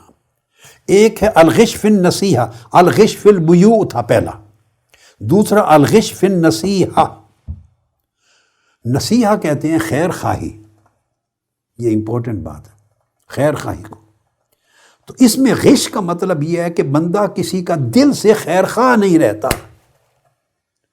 بندہ دوسرے کی اچھائی اور بھلائی چاہتا نہیں. اس کا دل گوارا نہیں کرتا کہ اس کے ساتھ اور بھلائی ہو اور عزت ملے اور اس کا مرتبہ بلند ہو، وہ اور پاپولر ہو، اس کی طاقت اور بڑھے، جاہ و منصب اور بڑھے، اچھا لگے، لوگ اس کی طرف اٹریکٹ ہوں. بندہ اس کو گوارا نہیں کرتا، یعنی اس کا خیر خواہ نہیں رہتا. نصیحہ کہتے ہیں خیر خواہی کو. جس بندے کا دل دوسرے کی اچھائی سے خوش ہو، دوسرے کی بھلائی چاہے، دوسرے کی عزت چاہے، یعنی ہر وہ اچھی چیز جو بندہ اپنے لیے چاہتا ہے. اپنے لیے کیا چاہتا ہے؟ اپنے لیے چاہتا ہے میری عزت ہو، میں پاپولر بنوں، لوگ مجھے چاہیں، مجھے پسند کریں، لوگ مجھ سے محبت کریں، میری تکریم ہو، میرا نام لیا جائے، میں طاقتور ہوں، مجھے منصب ملے، وغیرہ وغیرہ. جو کچھ بندہ اپنے لیے چاہتا ہے وہی چیز دوسرے کو اگر مل رہی ہو تو وہ گھٹن ہو جاتی ہے، اس کو گوارا نہیں کرتا. علاج آگے آئے گا اکٹھا، مگر یہاں پر ذہن میں یہ رکھ لیں جب اس کو گوارا نہیں کرتا تو علاج کے طور پہ ہمیشہ جب بندہ اس مرض میں مبتلا ہو تو فوری طور پہ اپنے من کو دیکھے، میں کیا چاہتا ہوں اپنے لیے. جب ایک بندہ دوسرے کے ساتھ کسی کی برائی بیان کرے تو مثلا دوسرا اس کو یہ کہہ دے کہ جو آپ فلاں شخص کے بارے میں کہہ رہے ہیں اور آپ چاہتے ہیں کہ میں آپ کی بات قبول کروں، فلاں شخص کے بارے میں جو برائی، اگر وہ شخص آپ کے بارے میں یہی کچھ کہے تو آپ اجازت دیں گے کہ میں بھی اس کی بات قبول کر لوں؟ آپ کا جواب ہوگا نہیں، تو بس وہ نہیں ادھر بھی اپلائی تو ادھر بھی اپلائی کر، اسی وقت عدل کی طرف چلے جائے۔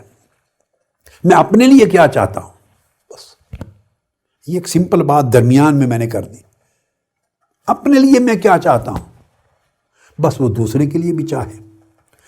تو اگر دوسرے کے لیے اس طرح کی چاہت نہ رہے اور بیڈ فیلنگ ہو اور برداشت نہ کرے اس طرح کی چیز، تو اس کو گویا عدم الاخلاص فی النصح، نصیحت میں غش ہو گیا، دوسرے کا خیر خواہ نہ رہا۔ اب یہ اور بڑھ جائے تو بدخواہی بھی بن جاتی ہے۔ ایک ہے کہ خیر خواہی نہ رہنا، اور ایک اور زیادہ کہ بدخواہ ہو جانا، کہ اس کے لیے کچھ برائی ہو تو اس سے اس کی طبیعت کو سکون آئے۔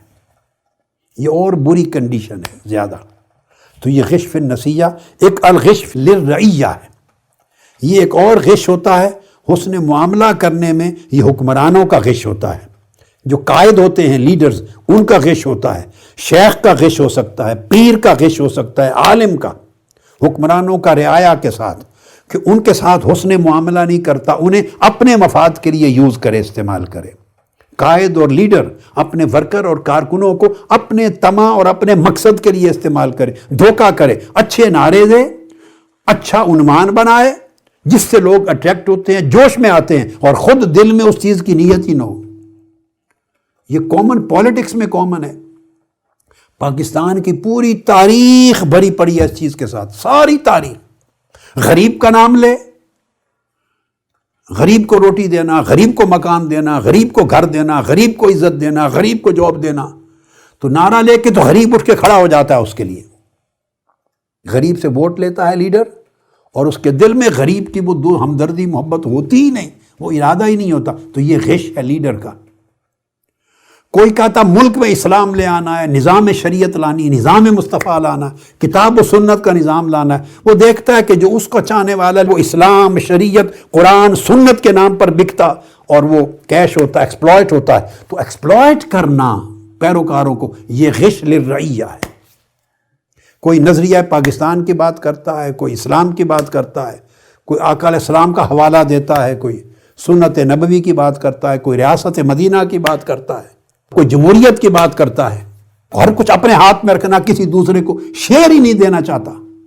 یعنی پوری تاریخ بھری پڑی، اور یہ باہر کی دنیا میں بھی ہوتا ہے۔ لیڈر موقع مال کے مطابق نعرے لگاتے ہیں، ان کو نعرے بنا کے دیے جاتے ہیں، وہ نعرے لگا کے لوگوں کو مشتعل کرتے ہیں، ان سے کام لیتے ہیں۔ یہ غش ہے قائد کا رعیہ کے ساتھ۔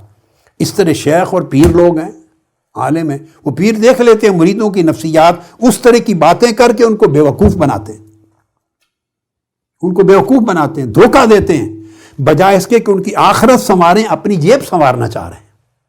بجائے اس کے کہ اللہ کا اطاعت گزار بندہ بنائیں، اللہ کی طرف لے جائیں، وہ اپنی طرف جھونک رہے ہیں تاکہ ان کی جیب بھرے، ان کو نذرانے ملے، ان کا گھر بھرے۔ یہ دھوکہ ہے، یہ غش ہے رعیت پیروکاروں کے لیے۔ عالم بھی کرتا ہے، پیر کرتا ہے، لیڈر کرتا ہے، ساری دنیا میں جو مؤثر ہے وہ اپنے تابع لوگوں کے ساتھ۔ یہ تیسری قسم ہے۔ یہ ساری کیا ہے؟ دکھانا اور اندر سے چاہنا، اور کہنا کچھ اور، چاہنا کچھ اور۔ تو وہ ہلکے چاہنے کو اونچے کہنے کے ساتھ ملا دیتا ہے، ملاوٹ کرتا ہے۔ یہ غش ہے۔ اس کو میلا پن بھی، اس کو کدورت بھی کہتے ہیں۔ تو یہ جو غش ہے، یہ تیسرا درجہ ہے۔ اس میں غل اور حقد دونوں جمع ہو جاتے ہیں، اب پھر پلٹ آتے ہیں آپس میں جو معاملات ہیں تو لوگوں کے ساتھ۔ اس غش میں اخلاص ختم ہو جاتا ہے، صفائی ختم ہو جاتی ہے، طہارت ختم ہو جاتی ہے، اور کدورت اور میلا پن آ جاتا ہے۔ تو یہ غل بھی ہو گیا، اور حقد بھی ہو گیا، اور غش بھی ہو گیا۔ اب یہ چوتھے درجے میں جب یہ چیزیں انسان نہیں روکتا، علاج نہیں کر پاتا، تو یہ چوتھے درجے میں کنورٹ ہو جاتی ہے جا کے حسد میں، پھر حسد ہو جاتا ہے۔ اب حسد کو بھی سمجھ لیں۔ حسد، اصل جو لفظ ہے حسد، یہ عربی میں ایک لفظ ہے قرادہ یا قراد۔ ایک کیڑا ہوتا ہے، کیڑا، اس کو اردو میں چچڑی کہتے ہیں۔ یعنی یہ جو جوں ہوتی ہے نا، جوں، لائس یا لاؤز، اس سے ذرا بڑا ہوتا ہے، اور یہ بھینسوں کو، گائے کو، بھیڑ بکری کو پہلے، اب تو صفائی ہوتی ہے، پہلے عام دیہاتوں میں وہ ان کی جلد کو چمٹ جاتے تھے، اور جلد کو چمٹ کے، جلد کو کھا کے تو خون چوستے تھے، چوس چوس کر اتنے موٹے ہو جاتے تھے تو کھینچتے تھے، نکالتے تھے۔ اب آپ کو سمجھ آ گئی، ذہن میں آ گیا نا وہ کیا ہے؟ قراد، چچڑی، خون چوس لیتا ہے۔ حسد اس کو کہتے ہیں۔ یہ تینوں چیزیں، غل ہو یا حقد ہو یا غش، اگر آپ کا خون چوسنے لگ جائیں، مطلب ہے آپ کو بے چین کرنے لگ جائیں اور آپ کا سکون چھین لیں، سکون چوس لیں، بیٹھے بٹھائے گھر میں آپ کا سکون چوس لیں، آپ کو چین ہی نہیں ہے، سکھ کی نیند ہی نہیں، بیٹھے ہی بس پریشان حال ہو رہے ہیں اور اس پریشانیوں کے لیے حرکتیں کرتے ہیں، غیبتیں کرتے ہیں، پھر چغلی کرتے ہیں، پھر جھوٹ بولتے ہیں، پھر تہمت لگاتے ہیں، پھر اس کے خلاف پروپیگنڈا کرتے ہیں، یا اپنے دل میں کڑتے ہیں۔ دونوں چیزیں ہیں۔ حسد کبھی آپ ایسا بھی ہے اظہار کرتے رہتے ہیں، کبھی نہیں کرتے تب بھی کڑتے ہیں، یعنی چچڑی لگ گئی ہے آپ کو، آپ کے خون کو چوسے جا رہی ہے، جلد کو کھا رہی ہے۔ یہ ساری چیزیں بڑھ کے حسد کے درجے تک پہنچ جائیں۔ غل تھا، ٹھیک تھی، ایک درجہ تھا چھوٹا، حقد ہو گیا، پھر اور شدت آ گئی، پھر غش آ گیا، اور شدت آ گئی کہ اس میں اب اس کی خیر نظر ہی نہیں آنی، چھپ گئی، ہر چیز شر میں نظر آنا۔ یہ مل کے جب حسد میں بدل گئی یہ صورت، حسد ہو گیا، جان لیوا بن گیا۔ اس لیے آقا علیہ السلام نے فرمایا کہ حسد نیکیوں کو اس طرح کھا جاتا ہے جس طرح لکڑی کو آگ جلا دیتی ہے، ختم کر دیتی ہے، اس طرح نیکیوں کو حسد کھا جاتا ہے۔ یہ وہ جگہ ہے کہ وہ پھر آپ کو جنت میں جانے سے روک دیتا ہے، آپ کی بخشش کے راستے بند کر دیتا ہے۔ یہاں حکم آ گیا، مگر ضروری نہیں ہر کوئی اس درجے پر پہنچے۔ کوئی حقد پر جا کے رکا ہوا ہے اور پھنسا ہوا ہے، کوئی غش میں رکا ہوا ہے، پھنسا ہوا ہے، کوئی حقد میں، کوئی غل میں ہے۔ جب آپ علاج نہیں کرتے تو بڑھتے ہوئے حسد ہو جاتا ہے۔ کہ حسد کا مطلب یہ ہوتا ہے جو نعمت ہے اس شخص پر، وہ نعمت زائل ہو جائے، اس کی نعمت ختم ہو جائے، مال و دولت ہے اس کا ختم ہو جائے، خوبصورت ہے اس پر حسد ہے، اس کا خوبصورتی نہ رہے، بیمار ہو جائے، طاقتور ہے طاقت پہ حسد ہے، وہ کمزور اور بیمار ہو جائے، پاپولر ہے باعزت ہے تو ذلیل و رسوا ہو جائے، تخت پر بیٹھا ہے تو تخت سے گرا جائے، عالم ہے اس کی عزت زیادہ ہے دنیا میں تو لوگ اس کی عزت نہ کریں۔ کبھی چاہتے ہیں کہ صرف جو نعمت اس کے پاس ہے محسود پر وہ ختم ہو جائے، وہ نہ رہے۔ ایک حسد کی یہ قسم ہوتی ہے، یہ بڑا تباہ کن۔ کبھی آپ چاہتے ہیں کہ جو کچھ اس کے پاس ہے وہ میرے پاس آ جائے، مجھے بھی ملے، اتنا ہی ملے، میری عزت اتنی بڑھ جائے، وقار اتنا بڑھ جائے، میری طرف پاپولیرٹی اتنی بڑھ جائے، لوگوں کے دلوں میں چاہت اتنی بڑھ جائے، لوگ مجھے اسی طرح چاہیں جیسے اس طرح چاہتے ہیں۔ کبھی بندہ اپنی ذات کو قطع نظر صرف چاہتا ہے وہی برباد ہو جائے، اس کے پاس جو اللہ کی نعمت ہے نہ رہے۔ ایک یہ شکل ہوتی ہے، یہ بہت ہی ہلاکت انگیز۔ ایک یہ ہوتا ہے کہ بندہ وہ اپنے لیے چاہتا ہے اگر اس کے پاس کم ہے، اگر تو جاؤ منصب، اس کا تعلق شہرت، جا، منصب، عزت وغیرہ وغیرہ، یہ دنیا کی شہوتوں سے ہے تو یہ بھی تباہ کن ہے۔ دین کے حوالے سے ہے تو اس سے زیادہ ہلاکت انگیز ہے، دنیا کے حوالے سے ہے تو اس سے کم مگر ہلاکت انگیز۔ دونوں صورتوں میں اس پر جنت حرام کر دی جاتی۔ اس میں ایک راستہ دین کے حوالے سے ہے جس کو غبطہ کہتے ہیں، وہ یہ کہ انسان اس پہ حسد تو نہیں کرتا، اس دوسرے بندے کی نعمت کا زائل ہونا، ختم ہونا تو نہیں چاہتا، مگر چاہتا ہے کہ میں بھی ایسا ہو جاؤں، صرف دین میں بھی ایسا ہو جاؤں۔ یہ غبطہ اور منافسہ کہتے ہیں اس کو۔ یہ جائز ہے کہ آپ بھی متقی ہو جائیں، آپ بھی اتنا علم حاصل کر لیں، آپ بھی اتنا علم پڑھیں، آپ بھی اتنی ہدایت دیں لوگوں کو، آپ بھی اتنی سٹرگل کریں، آپ اتنے عبادت کریں، آپ اللہ کے اتنے قریب جائیں۔ تو یعنی وہ دین کی نعمتیں اس پر زیادہ تھیں تو آپ یہ تو نہیں چاہتے کہ اس کی زائل ہوں، اس کی ختم ہوں، نہ، اس کو ٹارگٹ نہیں کرتے، مگر آپ کو یہ چبھن ہوتی ہے میں ایسا کیوں نہیں، تو پھر مجھے بھی ملے۔ تو صرف دین کی بہتری کا ایک اینگل ہے، اس میں اگر مانگے تو اللہ پاک اس کو معاف کرتا ہے، کہتا ہے یہ معاف ہے اس حد تک، بشرطے کہ بندہ پھر اپنی محنت کرے اور اس جیسا بننے کی کوشش کرے۔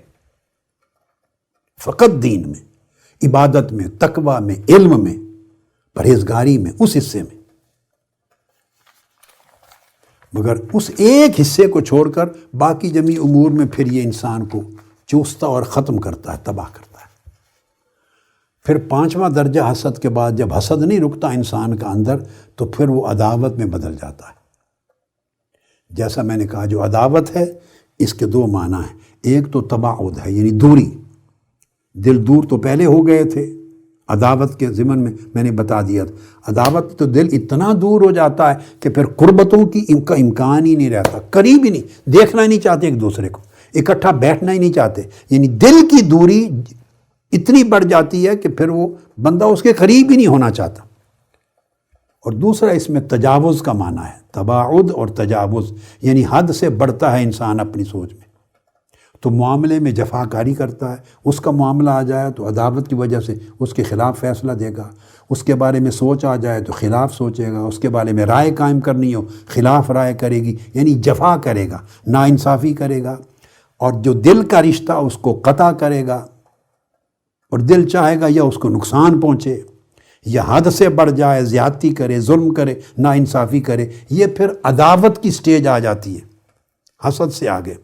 پھر بندہ اسے ظلم کرتا ہے، ناانصافی کرتا ہے، یعنی زبان سے بولتا ہے، اس کے خلاف غیبت کرتا ہے، اس کے خلاف چغلی کرتا ہے، اس کے خلاف کذب بولتا ہے، تہمت لگاتا ہے، الزام تراشی کرتا ہے، اس کے سچ کو جھوٹ بنا کے پیش کرتا ہے، اس کے اوپر جھوٹ مسلط کرتا ہے، اس کو بدنام کرتا ہے، یا اس کو جسمانی طور پہ نقصان پہنچاتا ہے، یا اس کی عزت کو نقصان پہنچاتا ہے، یا اس کی مال و دولت کو نقصان پہنچاتا ہے، یا اس کی حیثیت کو نقصان پہنچاتا ہے، اور نقصان پہنچاتا ہے تب اس کو تسکین ہوتی ہے۔ تو عداوت پر حسد کا اور زیادہ ایڈوانس سٹیج ہو جاتی ہے، بڑھ جاتی ہے۔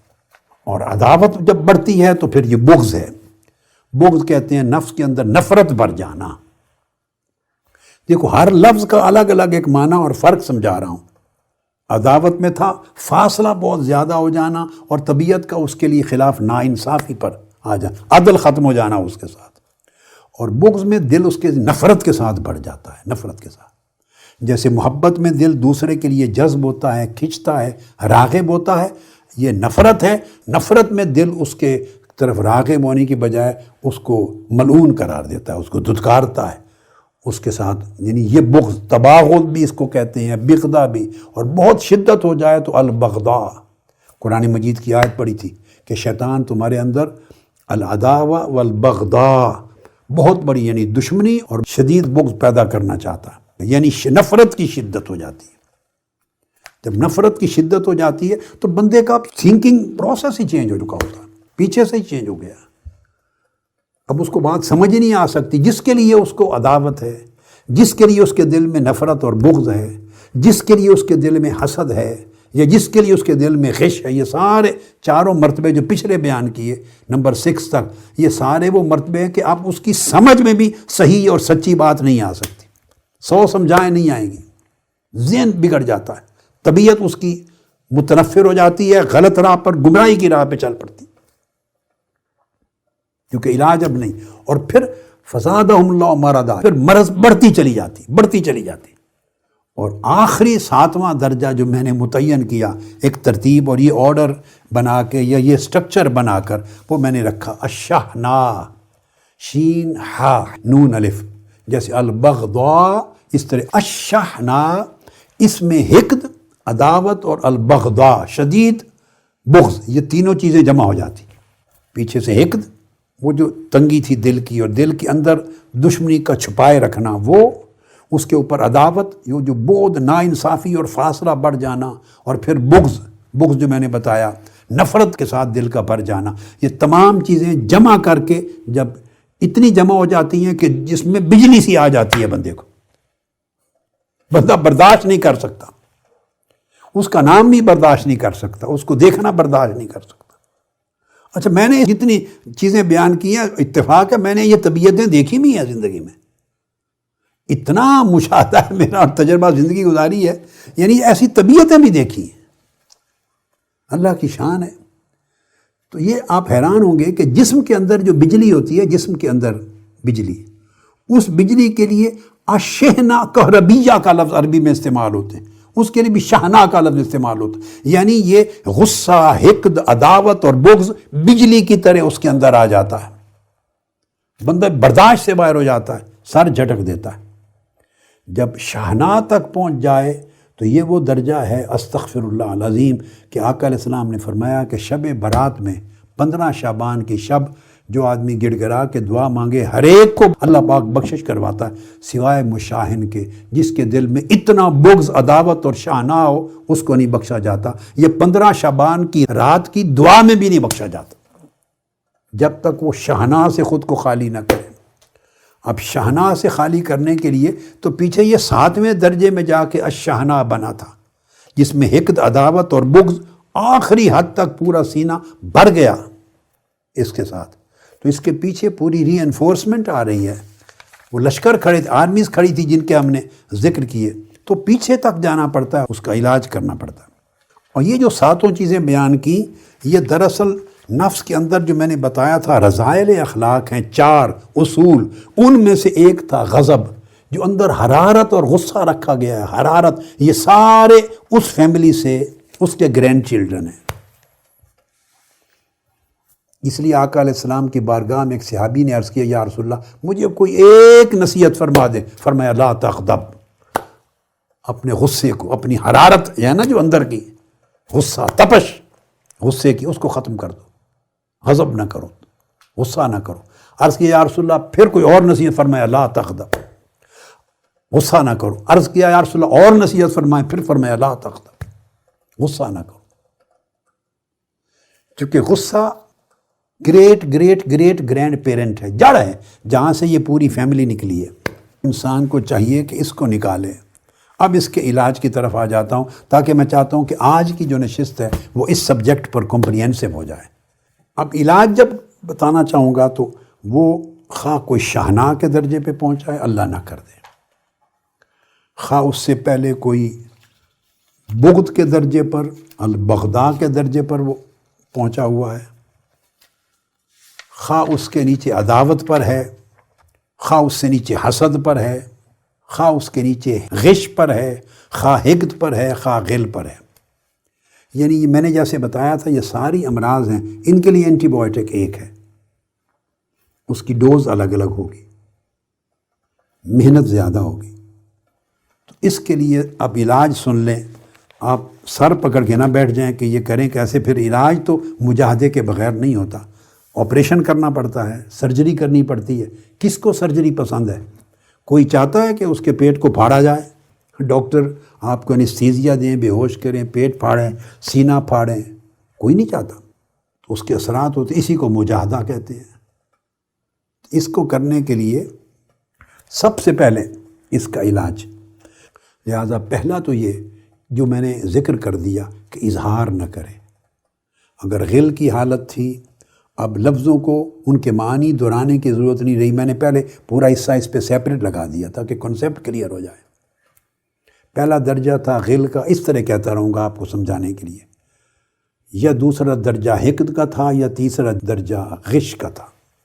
حسد تک پہنچنے سے پہلے، حتیٰ کہ حسد کو بھی لے لیں، اگر حسد بھی فیل کرنے لگے حسد تک، تو سب سے پہلی چیز تو یہ کہ اس کو زندگی میں کبھی اظہار نہ کرے۔ اب میں علاج پر آ رہا ہوں۔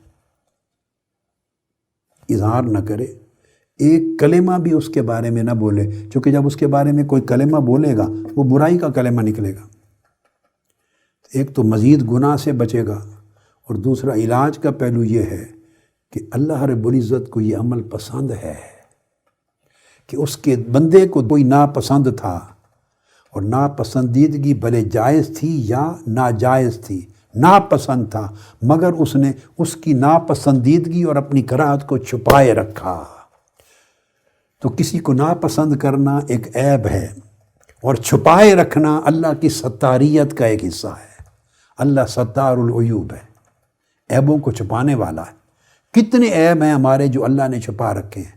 تو جو بندہ اپنے دل کے اس عیب کو جو دوسرے کے بارے میں ہے چھپائے رکھتا ہے اور کبھی زندگی پہ نہیں لاتا، تو یہ عمل اللہ کو پسند ہے، یہی عمل اس کے لیے توبہ بن جاتی ہے۔ بعض اوقات کئی لوگ بڑی ابتدائی حالت میں ہوں اگر غیل کی، تو اسی عمل سے اللہ پاک ان کو شفا یابی کے پروسیس میں ڈال دیتا ہے، ضبط کر دیں۔ جیسے اللہ پاک نے فرمایا والکاظمین الغیظ، غصہ ضبط کر دیں غیظ کو، تو اگر وہ ضبط کر لے، ناپسندیدگی کا خیال جب آئے بسم اللہ پڑھ لے، تعوذ کر لے، اعوذ باللہ من الشیطان الرجیم پڑھ لے، اللہ کا ذکر کر لے، لیٹ جائے، پوزیشن چینج کر لے، وضو کر لے۔ یہ میں نے غصے کے علاج کے حوالے سے پہلی ایک خطابات کی نشست میں بہت سی چیزیں بیان کی ہوئی ہیں، اس میں سے لے لیں تاکہ اس چیز کا غلبہ نہ ہونے دے اور آپ اس کو نظر انداز کر لیں۔ اور زبان کو پوری زندگی بند رکھیں گے تو اسی کو اللہ پاک علاج بھی بنا دیتا، اس کے ذریعے اللہ پاک سے بعید نہیں کہ اس غل کو ختم فرما دے۔ مایوس نہیں ہونا ہے۔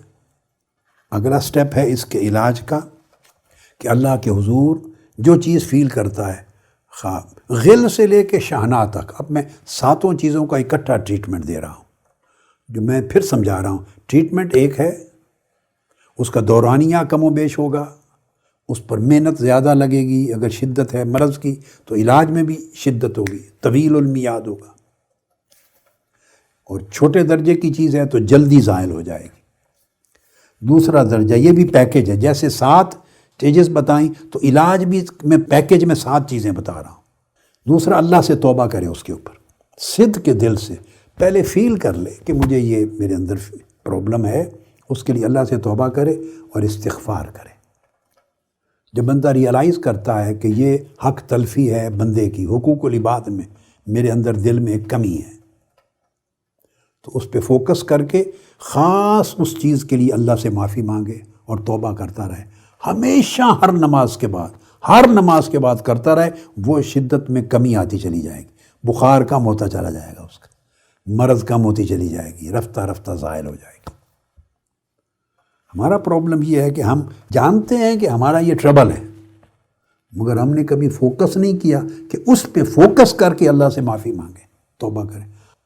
اس کے بعد تیسرا علاج، اور وہ یہ کہ جس کے بارے میں اپنے دل میں غل، غش، حقد، حسد وغیرہ فیل کرتا ہے، اس کی پشت پیچھے ہر نماز کے بعد اس کے لیے دعا کیا کرے۔ یہ مجاہدہ ہے۔ اب یہاں پیچھے سیکنڈ لائن میں بیٹھے ہوئے سے بھی کوئی شخص کھڑا ہو سکتا ہے کہ حضور میں اس کے لیے کیسے دعا کروں، مجھے تو اس سے اتنا ٹربل ہے، یا آپ اتنا سخت کام میرے سپرد کر رہے ہیں، میں اپنے لیے دعا کروں یا اس کے لیے؟ یہ مجاہدہ سمجھا رہا ہوں۔ جس کے لیے فیل کرے کہ اس کے دل میں غل ہے، حقد ہے، غش ہے، حسد ہے، بغض ہے، عداوت ہے،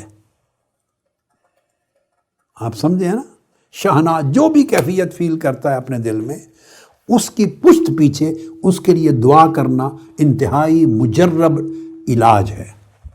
اس کے لیے دعا کرے، اس کا نام لے کر باری تعالیٰ اس پہ اپنے لیے توبہ کرے۔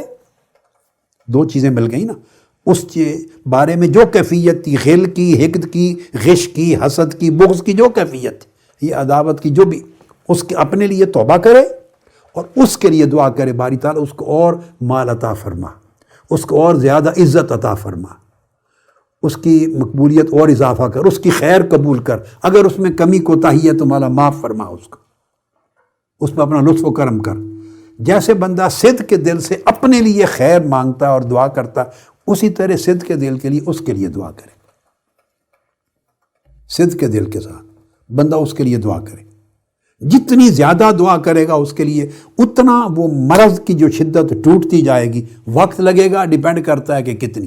ہمارا ایک دوست ہے، کوئی ساتھی، اس نے کوئی مسئلہ اپنا بیان کیا کسی کے لیے، وہ غش کا مسئلہ کہ فلاں بندہ باندھا ہی نہیں میں نے، تو علاج دیا، تو پھر میں اس سے پوچھتا ہوں کہ اتنا دن ہو گیا، کتنا فائدہ پہنچا؟ اس نے 20% پہنچ گیا، اب 25% ہو گیا ہے، پھر 30%، پھر 50%، پھر میں نے لاسٹلی پوچھا تو انہوں نے کہا 70% سے بہتر ہو گیا۔ اچھا، ساتھ وہ کہتا حضور وہ صرف ایک طبیعت ہی نہیں، ساتھ جٹ بھی ہوں میں، اس وجہ سے یہ بڑی مشکل ہو رہی ہے اس خلاصی پانے میں، جٹوں میں جو چیز اندر جمع ہو جائے وہ بڑی مشکل سے نکلتی ہے۔ مطلب ہے اب یہ تو 7 مرضیں تو میرے پاس ہیں، اب جٹیت کی مرض تو نہیں ہے میرے پاس علاج۔ تو کوئی کہے جی میں جٹ ہوں، کوئی کہے میں گجر ہوں، کوئی کہے میں راجپوت ہوں، تو جب ایسی چیز آتی ہے تو پھر بڑی مشکل سے جاتی ہے ہمارے اندر، کوئی کہے راجا ہوں، کوئی کہے میں فلاں ہوں، اس طرح نہیں ہوتا۔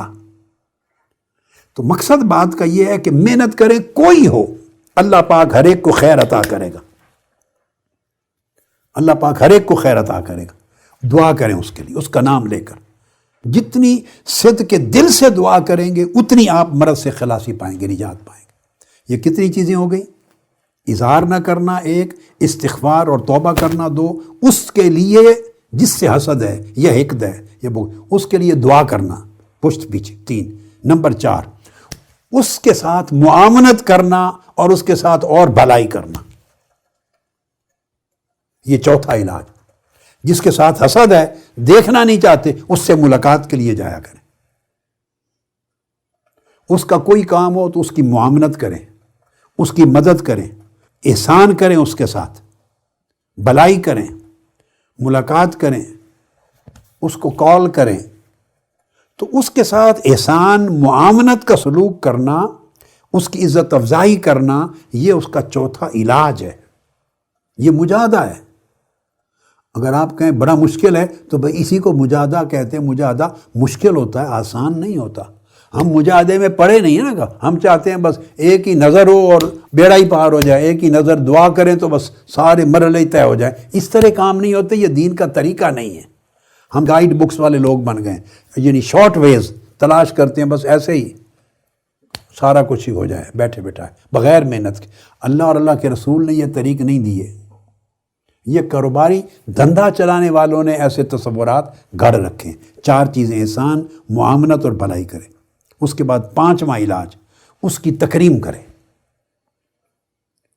جس کے بارے میں جتنا غل ہے، جتنا حقد ہے، جتنا غش ہے، جتنا حسد ہے، طبیعت میں جتنا بغض ہے، اتنی تعظیم کرے اس کی، وہ آئے تو اس کے لیے کھڑا ہو جائے۔ دل جتنا ناراض ہے اس سے اتنی رضامندی ظاہر کہ اس کے لیے کھڑا ہو جائے، اپنی کرسی اس کو دے دے، اپنی جگہ پہ اس کو بٹھا دے۔ یہ بتانا تو نہیں ہے کہ میرے دل میں آپ کے لیے بڑا حقد اور عداوت اور بغض ہے، اس وجہ سے میں آپ کو کرسی پر بٹھا رہا ہوں۔ ایسے بھی بادشاہ ہو سکتے ہیں جو یہ کرسی بھی دیں اور ساتھ کہہ دیں میرے دل میں چونکہ میں آپ کو برداشت نہیں کر سکتا اور آپ ایسے ویسے تیسے ہیں، تو یہ مجھے قبلہ حضور نے بتایا تو میں اپنے دل کے علاج کے لیے آپ کو کرسی دے رہا ہوں، بیٹھے میری کرسی پہ۔ تو واہ سبحان اللہ، علاج کی بھی ایسی تیسی ہو گئی نا۔ اس طرح نہیں، ظاہر نہیں کرنا، اس کو اپنی جگہ دیں، عزت دیں، تعظیم دیں، تکریم دیں۔ جتنی تعظیم و تکریم دیں گے اللہ دیکھ رہا ہے، دیں سچے دل سے، اس نیت کے ساتھ کہ میں اپنے قلبی مرض کا علاج کر رہا ہوں، اللہ پاک آپ کو شفا یاب فرما دے گا۔ یہ 5 ہوئے علاج۔ اس کے بعد 6 لے لیں۔ اب جس وجہ سے اس کے ساتھ حقد ہے یا غل ہے یا غش ہے یا بغض ہے یا عداوت ہے، کوئی وجہ ہوگی نا۔ آپ کسی کے قریب ہیں، کوئی اور بھی قریب ہے، تو یہ برداشت نہیں ہے، شیئرنگ برداشت نہیں ہے۔ وہ زیادہ قریب نہ ہو جائے، وہ زیادہ مقبول نہ ہو جائے، اس کو زیادہ عزت نہ مل جائے، اس کا نام زیادہ نہ ہو جائے۔ یہ ایک انسان تھریٹ فیل کرتا ہے یا برداشت نہیں کرتا یا شیئرنگ نہیں کر سکتا۔ یہ کمزوریاں میں نے آپ کو بیان کر دی، یہ کس طرح جنم لیتی ہیں۔ جب یہ چیز ہو تو 6 یہ ہے کہ بندہ اپنے اوپر اللہ کی کتنی نعمتیں ہیں ان کو دیکھے، کہ اگر یہ نعمت اس کو مل گئی ہے، 3 حالتیں ہوں گی۔ یا وہ نعمت آپ سے زیادہ ہوگی اس کے پاس، تب برداشت نہیں۔ اگر آپ سے زیادہ ہے تو آپ اتنی ہی نعمت اللہ کی بارگاہ سے لینے کے لیے محنت کریں، نعمت کے لیے محنت کریں اگر اس کی زیادہ ہے، ایک صورت ہوگی۔ دوسری صورت یہ بھی ہو سکتی ہے کہ اس کی نعمت آپ جتنی ہے، آپ پر جتنی آپ کے پاس بھی وہی چیز ہے، اتنی عزت ہے، اتنی جاہ و شہرت ہے، اتنی پاپولیرٹی ہے، اتنا قرب ہے، اتنی محبت ملتی ہے، اتنی رغبت ہے لوگوں کی، اتنا مقام ہے، مرتبہ ہے، وغیرہ وغیرہ، برابر ہے، تو اللہ کا شکر ادا کریں۔ اور یہ بھی ہو سکتا ہے کہ اس کی وہ نعمت آپ سے کم ہے، آپ پر اللہ پاک کی اور زیادہ نعمت ہے، تو شکر ادا کریں۔ اس کو زیادہ ملی ہے تو صبر کریں، آپ کو زیادہ ملی ہے تو شکر کریں، برابر ملی ہے تو عدل کریں، برداشت کریں۔ تو اللہ کی نعمتوں پر فوکس کریں کہ آپ پر کتنی نعمتیں ہیں، کتنی نعمتیں ایسی ہوں گی جو اس کو نہیں ملی، کتنی فیسلٹیز ایسی ہوں گی جو اس کو نہیں ملی، کتنی راحتیں عزتیں ایسی ہوں گی جو اس کو نہیں ملی، آپ کو ملی ہیں۔ آپ کو 10 ملی ہیں، اس کو اس میں سے ممکن ہے 2 ملی ہوں۔ اللہ نے آپ کو 20 دی ہیں، اس کو 5 ملی ہوں۔ اس طرح موازنہ کریں جو اللہ پاک نے آپ کو اس سے زیادہ اختصاص کے ساتھ نعمتیں، فضل، کرم، عزتیں، انعامات دے رکھی ہیں، اس پر شکر ادا کریں، اپنے اوپر اللہ کی نعمتوں کا مطالعہ کریں۔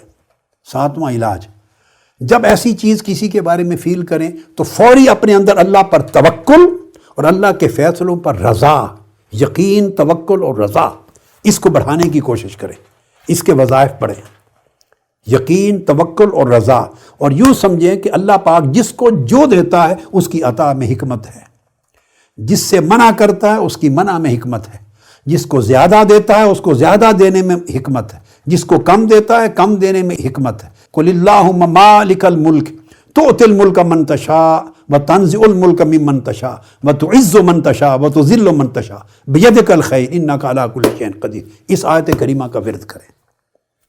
کسی کو عزت دیتا ہے، کسی کو ذلت دیتا ہے، تو اللہ کے ہر کام میں کوئی حکمت ہوتی ہے اور حکمت سے خالی کوئی نہیں ہوتا۔ تو اس طرح سوچ کر اللہ پاک کے اس عمل کی حکمت کو سمجھیں کہ اگر وہ چیز آپ کو ہوتی تو آپ کا امتحان بھی زیادہ ہوتا۔ اگر اس کو دولت زیادہ ملی ہے تو وہ زیادہ امتحان ہے، اس کے لیے ٹیسٹ ہے کہ خرچہ کتنا کرتا ہے، زکوٰۃ کتنی دیتا ہے، صدقہ کتنا دیتا ہے، خیرات کتنا دیتا ہے، ذوی الارحام رشتہ داروں پر ان کے حقوق کتنے ادا کرتا ہے، اللہ کے گھروں پر کتنا خرچ کرتا ہے، دین پر کیا خرچ کرتا ہے۔ وہ خرچ نہیں کرتا تو وہی مال و دولت جس پہ آپ کڑ رہے ہیں اس کو دوزخ میں لے جائے گا، اس کے لیے اژدہا بن جائیں گے۔ آپ کو کم ملی ہے اگر وہ دولت، وہ نعمت، تو آپ کے اوپر ذمہ داریاں بھی کم ہیں، ذمہ داریاں کم ہیں تو کوتاہیاں، غلطیاں بھی کم ہیں، گرفت بھی کم ہے، محاسبہ بھی کم ہے۔ اسی طرح ہر چیز ہے، اگر کسی کو علم زیادہ ملا ہے، شہرت زیادہ ملی ہے، پاپولیرٹی زیادہ ہے، قبولیت زیادہ ہے، تو جتنا دائرہ قبولیت ہے اتنا اس کے اوپر ذمہ داری اور مسئولیت زیادہ ہے۔ سنیں، جتنی قبولیت زیادہ ہے اتنی اس کی مسئولیت زیادہ ہے۔ آپ کی اگر قبولیت کم ہے تو اتنی مسئولیت کم ہے، فالوور کم ہے تو پوچھا کم لوگوں سے جائے گا، بوجھ کم ہے۔ تو مقصد ہے اگر کوئی چیز آپ کے کم ہو تو سمجھیں اس قدر کوئی اور گرفت بھی کم ہے، دوسرے کے پاس کوئی چیز زیادہ ہے تو اس کی گرفت کے امکانات بھی زیادہ ہیں۔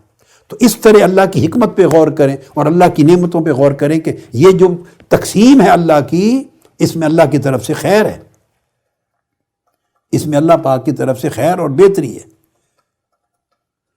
تو اپنی دیگر نعمتوں پر غور کریں اور ان کو شمار کریں اور اللہ کا شکر ادا کریں۔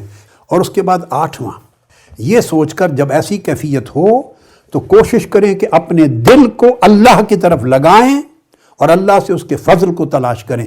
دل کو اللہ کے ساتھ معلق کر دیں، جوڑ دیں، تعلق اللہ کے ساتھ پختہ کریں، اور خالق کس حال میں ہے اس میں نہ الجھیں، مخلوق کو نہ دیکھیں کس حال میں ہے، اللہ کے ساتھ تعلق جوڑیں۔ جو اللہ کے ساتھ آپ کے دل کا تعلق جڑتا جائے گا، اللہ کا ہر فیصلہ آپ کو پسند ہوتا جائے گا، اللہ کے ہر امر کی حکمت آپ کو پسند ہوتی چلی جائے گی۔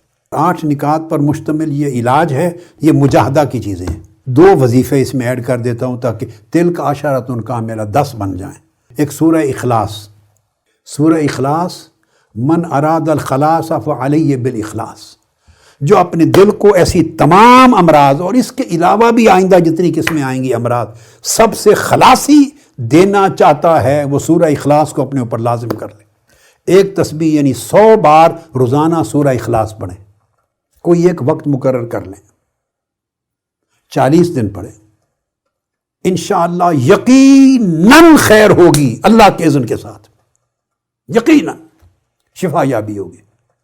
اگر کچھ رہ جائے تو اس کا دورانیہ اور بڑھا لیں، پھر اگلے 40 دن کر لیں۔